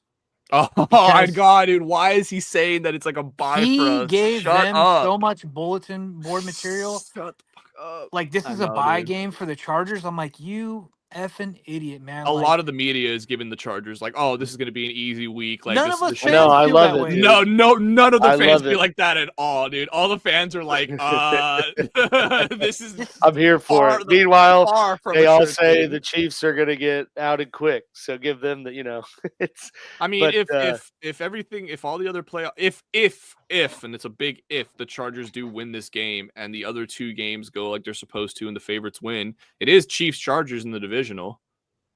Yeah. I mean, it's So- lowest seed. So Well, let's yeah. get past the wild Yeah. card round first, Robert. Yeah, exactly. There's a lot that needs to happen. But yeah, I think that the Chargers do win this game, and I think the biggest component to the Texans being able to win is if they can get kind of early season Joe Mixon back. I mean, because they were 6-1, 6-2, and he was like rushing for 100 yards in every game, and then that's tapered off, and you've seen how they've looked, in those games. So, I think that's the biggest component. If they can run the ball, which we're the not the Chargers strongest run have been defense. pretty bad at times with. Yep. If they can do that, it might be a tough game for the Chargers. But if there's been a it's few the teams Texans that- of these past few weeks, I think it is, I don't want to say Chargers win. easy Chargers win, but a Chargers win. There's I some also, been some I also teams think that you have Derwin James. Yeah. Who can He needs to play in the box. So the other thing that you guys have is you have I will go as far as saying an elite run blocking safety or an elite safety that can play in the box. And what that kind of does for you is it bolsters what would only be your linebacking core and kind of adds another linebacker in that area of the field, which if Mixon starts to, maybe get a few chunk yards here and there, you can simply rejig your backfield a little bit by cheating Derwin James up into the box and playing more of that hybrid linebacker role, which would in turn make the Texans a little bit more one-dimensional and being forced to only pass. And I do believe they actually may even have injuries and or a banged up offensive line, Alex, which is part of why I think their run game has suffered as a result. They are obviously a banged up team, as you alluded to earlier, Robert, and I agree with that for sure. But when your offensive line, the guys might not be out, but if they're really badly hurt, they're not going to be able to move another grown man off the ball to get the run game going particularly well. So I think that's probably a bit of a factor in that as well. And for that, I just think that the Chargers have more. I think you're more flexible in what you can do in order to make the adjustments to work in your favor, and I think that's going to be the deciding factor and ultimately win you guys the game. I also teams- think that this will be – sorry, DZ. It's No, you're just right. my last thought on it. But this will be a true testament to if Harbaugh's the right Change guy. things. Because, Yeah. we all know what happened the last time Herbert was in the playoffs. And, sure. We and do. so, this will kind of be the final stamp of like, boom, you guys got your Harbaugh's changed. guy. Yeah. Yeah, but know? is that fair year one? I mean, is I that mean fair? that I was gonna say that, DZ, but I think given like I'll completely agree with this. If you would have said at the beginning of the year that the Chargers are gonna win a playoff game in Harbaugh's first year, you'd be like, oh, that's a success. Like nobody would have expected that with the state of the team Absolutely. and everything like Where that. things were heading. Yeah, that's a exactly, success. 100%. So I completely agree with that, but I also do think On top given of all the getting rid of big context, guys. yeah, given all the context and where the team is now and how the team is performing now, I think I don't want to say you have to expect it, but the team is playing at that kind of level where it's not going to be like a shocker. It like this is what people expected Harbaugh to do. He expected this franchise and this culture to get reset and completely turned around, and it did. But I mean, look at what he did with the Niners. He took them to the NFC Championship game his first year with them. Yeah. So it's like when they were not 3-13. yeah, they had like 5 wins Uh, or something the year before. So it's like, it wouldn't be out of Harbaugh's realm. Like for the Chargers away from Harbaugh, yeah, we don't expect a playoff win, but Harbaugh and what he demands and the excellence that he demands from his teams, he's expecting to go further than just, this appearance. He's expecting a win or two. Well, I'm going to stop you right there, Robert, only because I've been on this damn YouTube for about 3.5 hours now, and even I can't do an accent for 3.5 hours. I can, but it's hurtful. But I'm just going to say that if Dameon Pierce and my boy Joe Mixon, if they can have a good running game, then I really think that the Texans will pull it out. And I know that the Texans would love to go and get wrong finger. They'll get them bastards again after the bad taste that was left in the mouth playing the Chiefs last year. But I'm going to say it's going to be a tie game. It's going to be a good game. Mm-hmm. And I want to say I've appreciated y'all letting my boy that Captain Jack guy on and my Houston Ticks in here. I say blessings to all y'all in the new year. I've had a ball, and I got to go because I'm friggin' hungry. And there's only so much of the Southern accent I can do. So for my buddy Captain Jack, who's over there somewhere, I'm gonna say do out. But this is gonna be a game to watch. Y'all take care. And I appreciate you letting me on here, and we'll see y'all another time where I can do some accents. Y'all take care and bless your heart, as they say down here in the South. By God. Go get some of that oil. So piggyback off of what he said, what Captain said, is what I was trying to say earlier, is the teams that the Chargers have struggled against this season have been teams that have been able to bully them through the run game. Thank you. Arizona, Tampa Bay, Baltimore. I would say I don't know if the Chiefs bullied them run wise, because that was Hunt and then Pacheco a little bit. It wasn't really bullying, but he did have some good runs. More so the first game than the second game. So that's what I'm like. I'm not going to pretend like I know anything about the Texans. Now, I did hear some of you guys say they have banged up O-line. And Mixon's play has declined probably due to their banged up O-line, and he's also an aging vet, right? So some of that tread's coming off. But if they can bully us in the run game, I'm concerned, because then they've got a lethal pass attack still. I don't want to say lethal, but they have a really good one with Nico and Schultz and Mechie.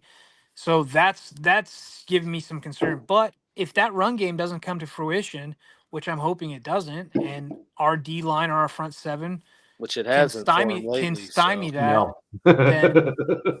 then I like our chances, because like our secondary's been sometimes can be jumbled up, right? We got guys coming in and out, but how that defense at too high. One thing that Stroud struggles against is that too high shell, and that's what Minter runs. And then you have that. You've got that added aspect of Derwin coming down in the box, not knowing if he's going to drop in coverage or he's coming up, for run support. Gilman got activated from IR. So, yeah. And look, I'm super stoked he's come back, but even our last game showed some of his rust, but I'm really happy because he's a starting guy, right, for us. Especially since Molden's out now too. Right. Molden, that's a big hurt for us. Molden was my favorite safety we had, our free safety, I would say. DZ, your other comment, sorry, on that stuff there, the other thing you're correct about is just on Minter in particular. The one thing Minter did very well against Bo Nix, and I see CJ Stroud and Bo Nix on, like, Bo Nix came out and kind of lit the NFL on fire a little bit because he basically well outperformed his draft, like where he was drafted. Sure, like, exactly, like, you know what I mean? Like way outperformed it. And I can certainly appreciate and agree with that. Winning 10 games in your rookie season, breaking a few rookie records and whatnot is no joke. That's pretty stellar for a franchise that struggled to actually draft ever, actually in franchise history, a quarterback for the Denver Broncos. We've always ended up acquiring them. Even John Elway was an acquisition through a post-draft trade. So when you look at that, I'm looking at when I saw Minter against Bo Nix, and I think Stroud will likely struggle with the same things just because of what we've seen from him this season. Is he has some very good and very creative ways in which he hides who's dropping in coverage and who's not. And I'm not sure that Stroud has showed enough this year that he has progressed in that regard in the games that I've seen the Texans play. And I think that's an under the radar take and something that I think we should be paying attention to. But look for your team to potentially either pick Stroud off in the game, which would be a Minter disguise kind of, coverage kind of thing, or look for you guys to potentially knock them 3 and out a bunch of times due to disguise looks. Both, I think, would be on Minter and basically exposing Stroud in some regards. I agree. And the thing about Minter's defense is pretty much most of the snaps, it looks the same. And then it's the post snap where everything changes, the disguises, which, especially for a young QB, throws them fits. Now, the downside for Houston is Stroud's not known for being a mobile QB. Like this, if he was a mobile QB or he wanted to run, this is the type of game where like you want your QB to run, especially with the too high. Then we'd have to bring guys down, kind of thing that leaves the pass back open, especially with a guy like Nico or whoever, whatever. So it's going to be an interesting chess match, back and forth. Another kind of like a weird factor about this game is the Chargers practicing. They're limiting their air time due to the poor quality from the fires. So it's kind of like a hiccup in the practice. I know that can be kind of a little weird, but and it's also in Houston, so you are on the road. But yeah, it's going to be an interesting game. Definitely, probably.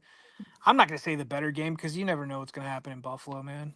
With you Broncos, I do think it's funny that the Texans have made the playoffs 8 times in their franchise, and all 8 times they've been the first game on Saturday for wild card right? weekend. Isn't that kind of like a smack in the face? Like, I mean, take it how you will. You can either take it as you guys are going to start farther, dude. Come on. You guys are going to start off the playoffs, early, and you guys are going to get this show on the roll. We know you guys are going to have a good matchup, or you could take it as, and we just want to get your game out of the way.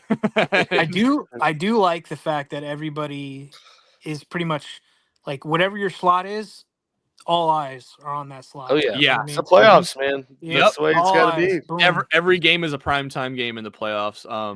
But I'll quickly, just so we can move on to the Broncos, I'll give my score prediction for this one. I do think the Chargers pull away with it. I do think Herbert gets his first playoff win. It's going to be a nip and tuck game. I am going to say it's going to be like 27-20. I think eventually Herbert and the offense are able to pull away kind of late. And Stroud fights it back and makes it close, but this is going to be a very close and tough fought game. But I am excited for it. So yeah, 27-20. That's a good score. I don't think I have a score prediction. I do. I'll just quickly blurt it real quick, and I have nothing else to really add. I think it's going to be 24-17 Chargers. I think that I'll just add one quick color commentary. Your team has traditionally, this season in particular, had extremely successful defense overall in keeping opponents down in low scores. And so I think that that's an important piece, which is, at some point you're going to break that. I'm sorry. It's a fact. Right. It's going to happen at some point. So just call a duck a duck. Mm-hmm. The thing is, I don't think the Texans, while they are certainly in the playoffs and they need credit where credit's due in that regard, I do not think that they're the team that will do it for you. I don't think they're the team that will break that streak or that thing. So I have this as a lower scoring for the Texans. And then as a result, I actually think you guys are going to be in that kind of like mid-20s, which means it's going to be a bit more separation in score than what you predicted, Robert. But I think I have some reasonable justification for it. I have a hot take for just both sides of the ball. Offense, Ezekiel Elliott scores a touchdown for us. It will be within the 5-yard line, something Oh, on yeah. the goal line area. 70-yard run. No, not Dude, First play of the game. if Zeke Prime pulls- Zeke, baby. It's just because if Jerry Zeke- wasn't playing him. I'm No not paying. No bullshit. If Zeke pulls off a 70-yard touchdown run, I will buy a Zeke Chargers jersey just for that. And then I have a hot take that Tarheeb still gets a pick 6. Ooh, I love that. Those are just hot takes. All right, If no those scores. both those things Yeah. happen, I really love our chances in this game. I'm pretty in line with Richie's score prediction. That was exactly Yeah. the same numbers I was going to throw out before he did. But yeah, I mean, I agree. Like the Chargers defense has been pretty good at kind of capping the games, and I do think they win. So Yeah. All right. see what happens So Saturday. with that in mind, I have some interesting takes actually for my Broncos Bills. I do too. I think that despite what the national media and everyone else is saying, as I'm looking at matching like to like on the different teams, I actually think that my Broncos match up pretty well against the Bills when you actually look at things. You don't hear me saying positive things like this all that often about the Broncos, to be quite blunt. So I'm going to kind of quickly go through kind of positional groups and kind of give you kind of where I'm at is I think our defensive line matches up really well against their offensive line. And I think that we have been able to traditionally, this season in particular, get pressure and sacks on the quarterback. And I think that is going to make Josh Allen relatively uncomfortable in this game. And I think that will force throws and force plays to go ways that they have not gone for the Bills this season. Also, keep in mind that in their division, in the Bills division, that is, Miami has not been particularly great. They've been okay, but not great. And then they played the Jets, which have not had a particular, and the Patriots, which are like two of the kind of bottom teams in the NFL. Yep. Right. So, it's not like they're dealing with the AFC West division where you have, 3 playoff teams. 3 playoff teams, right? Like, hi guys, how are we doing? Like, we're all in the playoffs, and it's like, it's not a very common thing to have 3 teams in your division in the playoffs, but that does go to show the quality of the division within the AFC West, and then the fact that there's you only have the Bills in the playoffs from the East there. I think that kind of does show that they're no longer in a particularly strong division, and the Bills basically just slaughtered everyone in that division like hardcore. Yeah. So. I'm looking at the defensive line versus the offensive line, and I don't think that is – I think that's favoring the Broncos in terms of defensive line, just from what I've seen. We're also getting some guys back from injury, which I think is going to further bolster that. Guys are kind of starting to get a little bit healthy after last game, which I think is also going to bode well for us in the game. Then I kind of go to the linebacking core, and I'm kind of generally compare linebackers and match it against the potential running quarterback as well as run stopping. And I think that might be the bigger weak spot for the Broncos, which is their linebacker core, particularly the middle linebackers. It depends on who they play, who they elevate, etc. But I do think that from a run stoppability, we've shown that the Broncos have done a pretty darn good job of doing that this season, where we've kept running backs locked down pretty well. But where I think that the linebackers will get exposed is if we're not able to contain Josh Allen. And I think that is where their main weakness is, which is they kind of overcompensate to the running backs. So they move from this to this, and it leaves those edge points sometimes exposed depending on the defensive scheme. And Vance Joseph has had that as a weak spot actually in his defenses for quite some time now. Sorry, Coach, but it's just a fact. I know Coach, who was here earlier, is a huge Vance Joseph fan. I think he's redeemed himself over the last little bit here with my Denver Broncos, but he's got weak points in his defense, and running quarterbacks is definitely a weak spot in terms of how his schemes generally work.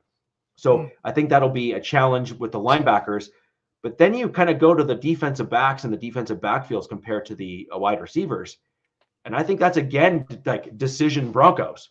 I actually think that our defensive backs and safeties match up very well against the other offensive players on the Buffalo Bills. I think our cornerbacks, particularly Pat Surtain, matches very well against any one of the wide receivers there. I think it was an anomaly in what you saw from Riley Moss in the game against the Chargers and whatnot. I think that, That's his first game back, Moss? That's his very first game back. Okay, sure. He was out for a long time. He had rust, etc. But he was white on white crime, man. he is literally one of the leading, if not the leading tackler on the Denver Broncos. I picked up what you're putting down. I want to condense what I'm saying here. So the only corner the white corner to get a pick this season. Yeah. So I just think that there's a number of things that the Broncos match up like really favorably, or at least on paper very favorably against the Bills. And then on the defense, and so that's just the defensive side. And then on the offensive side, our offensive line is at least on paper, depending on which stat you're looking at, deemed number 1 in pass blocking, which I take with a bit of grain of salt. But nonetheless, credit where credit's due. They have kept the pocket relatively clean for Bo Nix, and that has to be something that you at least acknowledge. But where they've struggled, but then oddly enough in the last 2 games have actually greatly improved, is the run blocking. The last 2 games in particular, the Broncos have really started to be able to run the ball a little bit better. And then I also think that we're getting another running back option available to us in Batty, depending on how you want to. And he's a very good running back. Like he's run the ball very well for us. When is that where he's from, Mizzou? Yeah. Yes, sir. Yeah. Oh. So you got Batty, you got Javonte Williams, you got Estime, and you got Julian McLaughlin. And I think that combination of a running back room, by elevating the 4 that, horsemen, literally. I think you've got a really good running back room with some versatility, and I think that has some ability for us to run the ball and also rotate to find the hot hand to actually help us win the game. I think it's going to be tough sledding. I think it's going to be a very difficult game. I think this is going to come down to kind of last possession and or field goal kind of thing. Yep. I'm going to say that I think the Bills probably win with the field goal walk-off. What's your score? Because we're but I could easily get myself to a point where I can envision the Broncos defense causing some damage and doing some things with Josh Allen, like a pick or a pick 6 or some combination of that, and have the game kind of get a little bit out of hand for the Bills and have my Broncos actually beat the Bills, which would certainly shock the world. But I wouldn't be sitting there saying I never saw it coming. I'd say it's an unlikely outcome. Suicide watch. Oh, dude, Bills Mafia would be in shame. I predict some Allen on Allen crime. Yes. Yeah. Big time Allen on Allen crime. Hey, another thing. Has anybody checked the weather for the Buffalo and Broncos game? It's just cold. Denver's used to it, though. Yeah, I was gonna say these teams are used to it. It's the one team that would be comfortable traveling. Yeah, Denver, it's like say it's a bad weather game, then that's we're also steamed up. Go ahead. Oh, no, just what were you saying? I was saying like if it's a bad like weather game in Buffalo, like say snowing or whatever, that's schemed up for Buffalo to run. So it's QB and Cook or whatever doing that whole thing. But if it's just going to be cold, then that opens up the passing game as well. So there's that extra element. So I was just wondering on that part. We're forgetting it's the Von Miller revenge game. Oh, another good key point. Hasn't he like heated up like in these last few games? Yeah, like, a sack.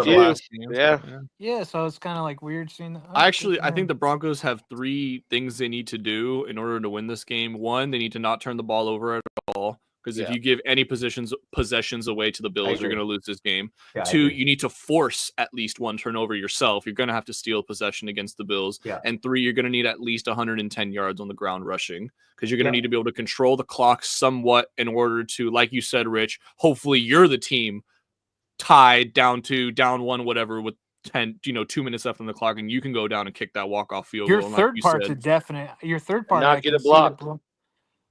Like I can see the Broncos getting 150 yards on the ground.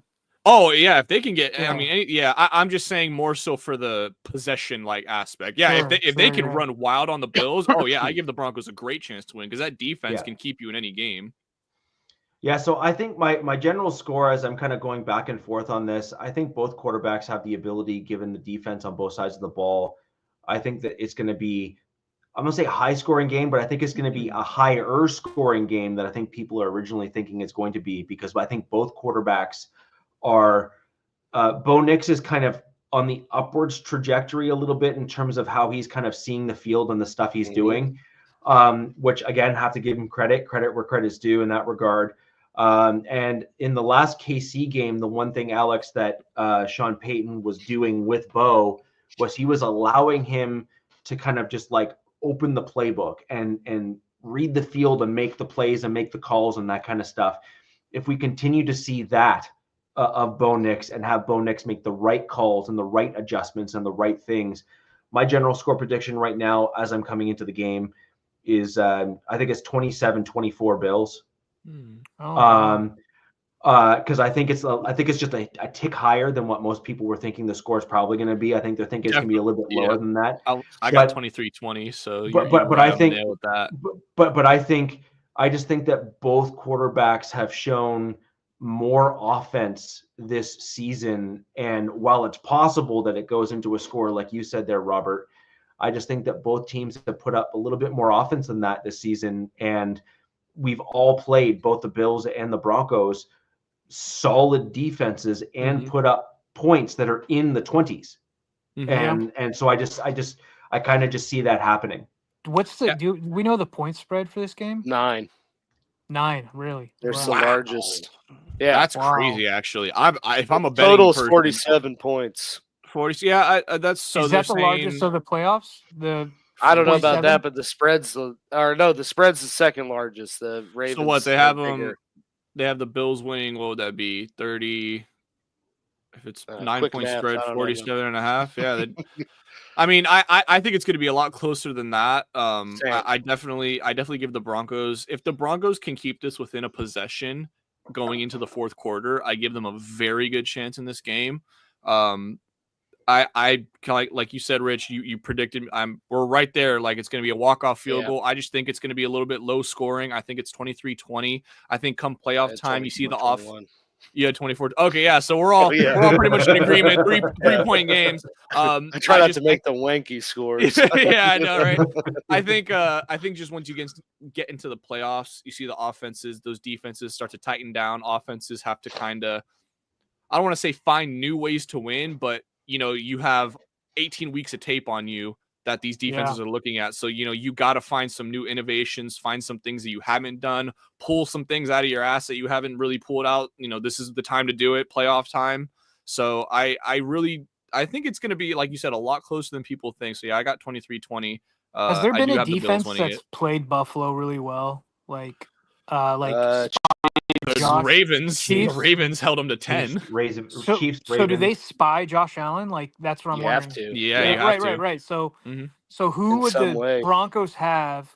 Who on the Broncos defense? Benito. Would you want spying Josh Allen?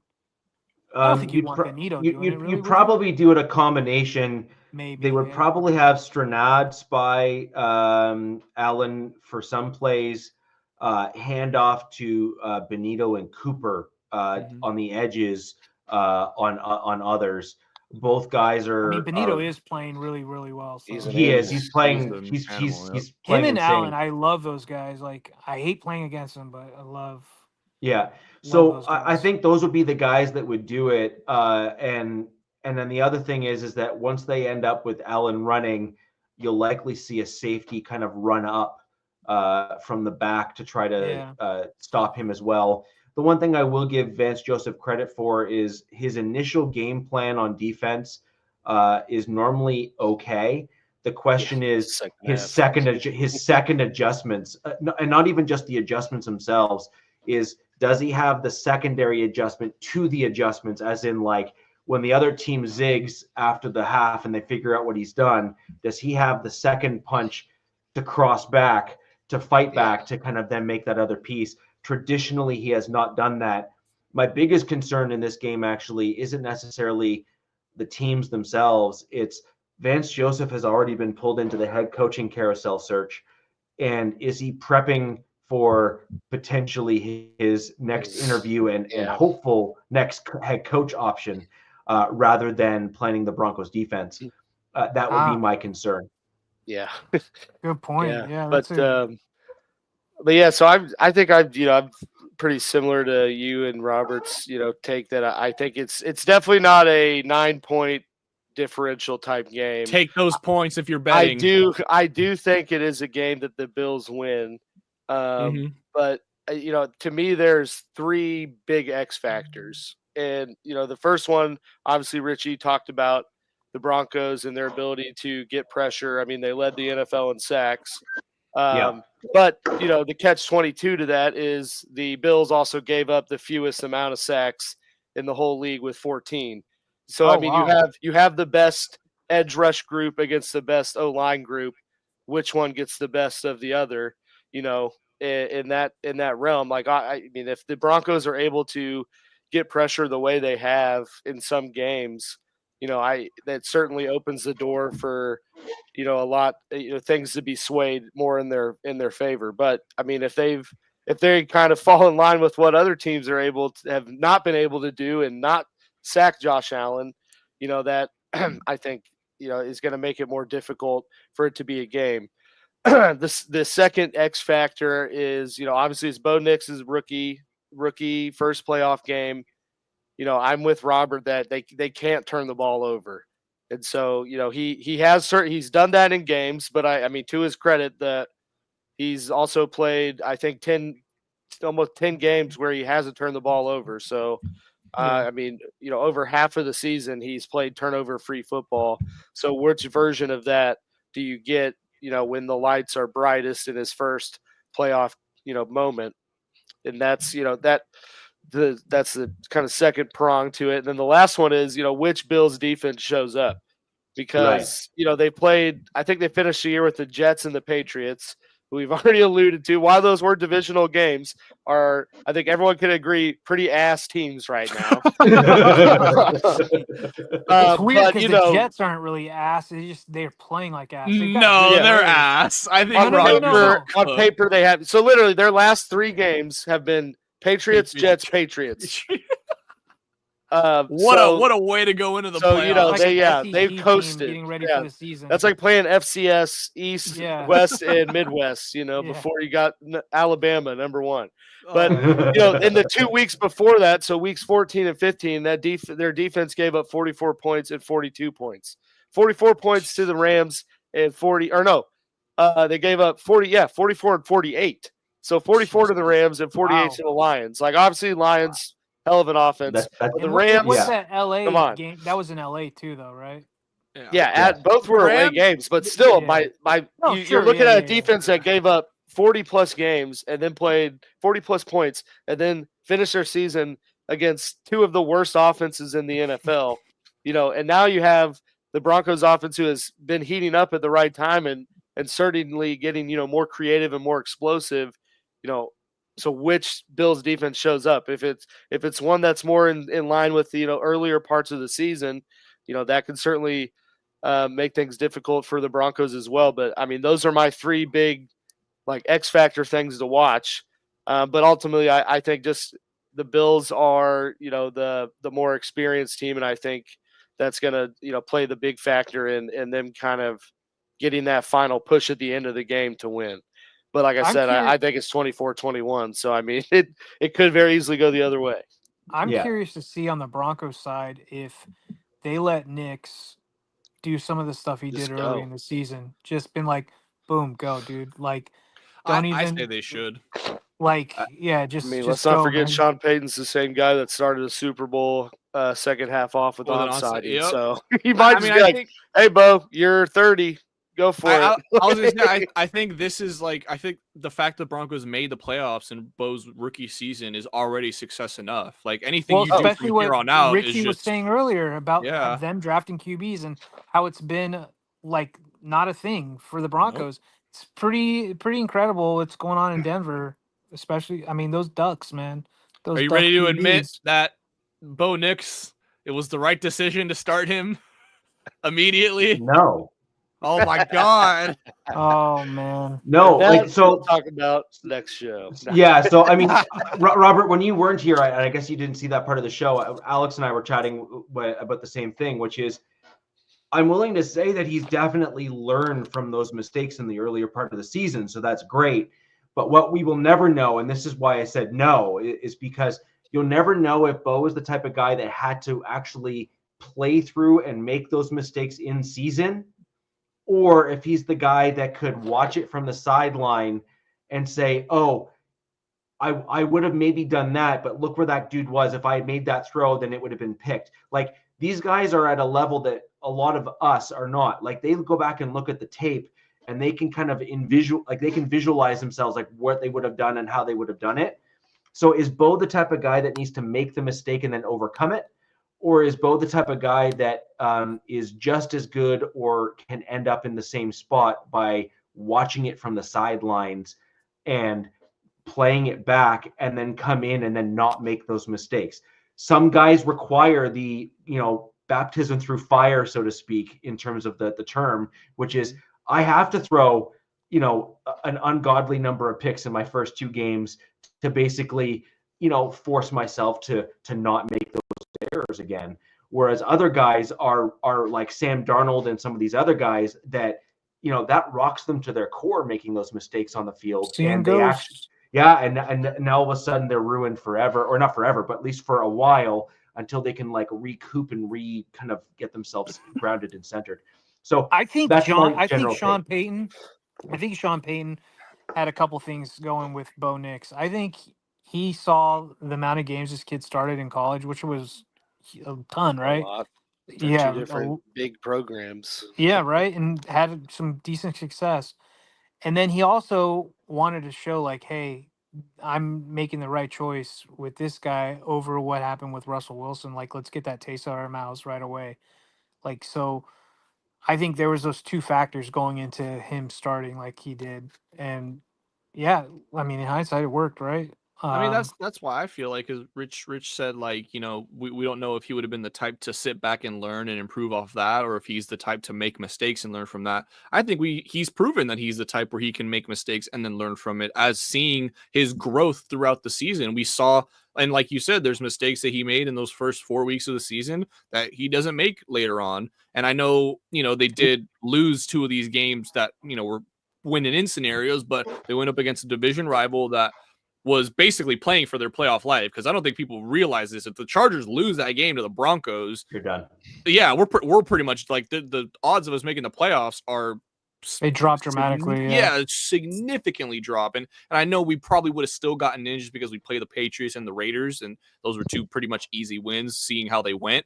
But I still it wasn't like you didn't come away from that game and like, oh my God, Bo Nix was like the reason we lost, and he's terrible. Like, no, like it was a loss that you take on the chin. And, I feel like everything that Nix has learned this season was warranted and well put to good use. And I feel like next season, we're going to see a completely different Broncos team. We're going to see a Bo Nix that is completely confident in the system, is unlocked, so to speak, through Sean Payton. We're going to see them address his weapons, because he does need to get some more weapons offensively. See them address that O-line, and see them address that run game, because I feel like this team is going to be at its best when they have a solid run game, because when Nix is able to have that threat of, you can't just drop 6 or 7 back in coverage, you actually have to respect some form of run game up top. And that's when the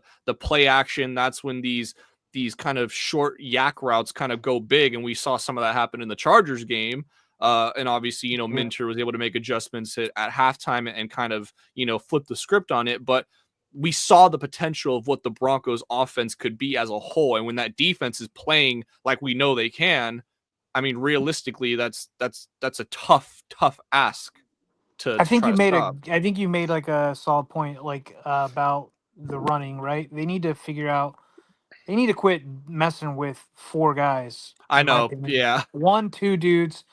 But one thing I'm going to kind of disagree with you about, like unlocking, I think it's just phase 2 of the Saints North for me for the Broncos next year. I don't think like it's so different. I think it just gets better. It gets what's that term? What's that word I'm looking for? It just gets Enhanced. smoothened out, you know, Yeah. and phase 2.0 of just, you know, how people were Better calling us version. Yeah. Ravens West or, you know, Tennessee West or whatever. Yeah. It's just that phase 2. So I think it's going to be more of the same from Bo, and it's just they're just going to like I Look think better. it's a rushing look better, and when they find that running back, that bell cow, that I don't know if anybody can be a Kamara, but you know what I mean, kind of like Yeah. that factor, then and I'm not looking forward to it. 'cause Nope. Not at all. I'm not looking No. forward to it. No. Well, guys, I think that's going to end the show for us there on that positive note on the Broncos. Oddly enough, we are all like plus or minus like a field 3 goal basically Yeah, within our we're all score right there. predictions. Yeah, like we're all right there. Hot take, I'm predicting the Broncos to win. Oh, all right. I got the Broncos winning by a fumble recovery, and it sets them up for a score. Wow. All Sets right. them up for a score late in the game. That's exactly what Watch I said. all this depending stuff on- happen. The D's Yeah. just the oracle. Yeah. Well, you guys were saying walk-off Everyone- field goal by Bass for the Buffalo Bills. I think Broncos defense creates a turnover. It's deep in Bills territory, and it sets them up with a few minutes. And Peyton is being a veteran head coach, Killing all gets them that a clock. score. Yep, kills the clock and sets them up for a Yeah. win. Yeah. Well, I would love that. Because That'd be we wouldn't super play the interesting. Chiefs. Yeah, so that'd be super interesting. So that'll be, and that would obviously completely turn the next Oh. round there on his head. Yeah. So that'd be kind of cool. So anyway, guys, with that in mind, we'll end the show there again on that positive note for my Denver Broncos, and wish you all the best. Where the West Side is the best side, and we will see you next week. Peace. Fast lane when I pass in the street, bag of money in the passenger seat. Tempo's been asking for me on the road from the west to the east. Way up, I might never come down, cause the coast racking up the flight miles. So high, I might never come down, so what, this is my lifestyle. Wait a minute, work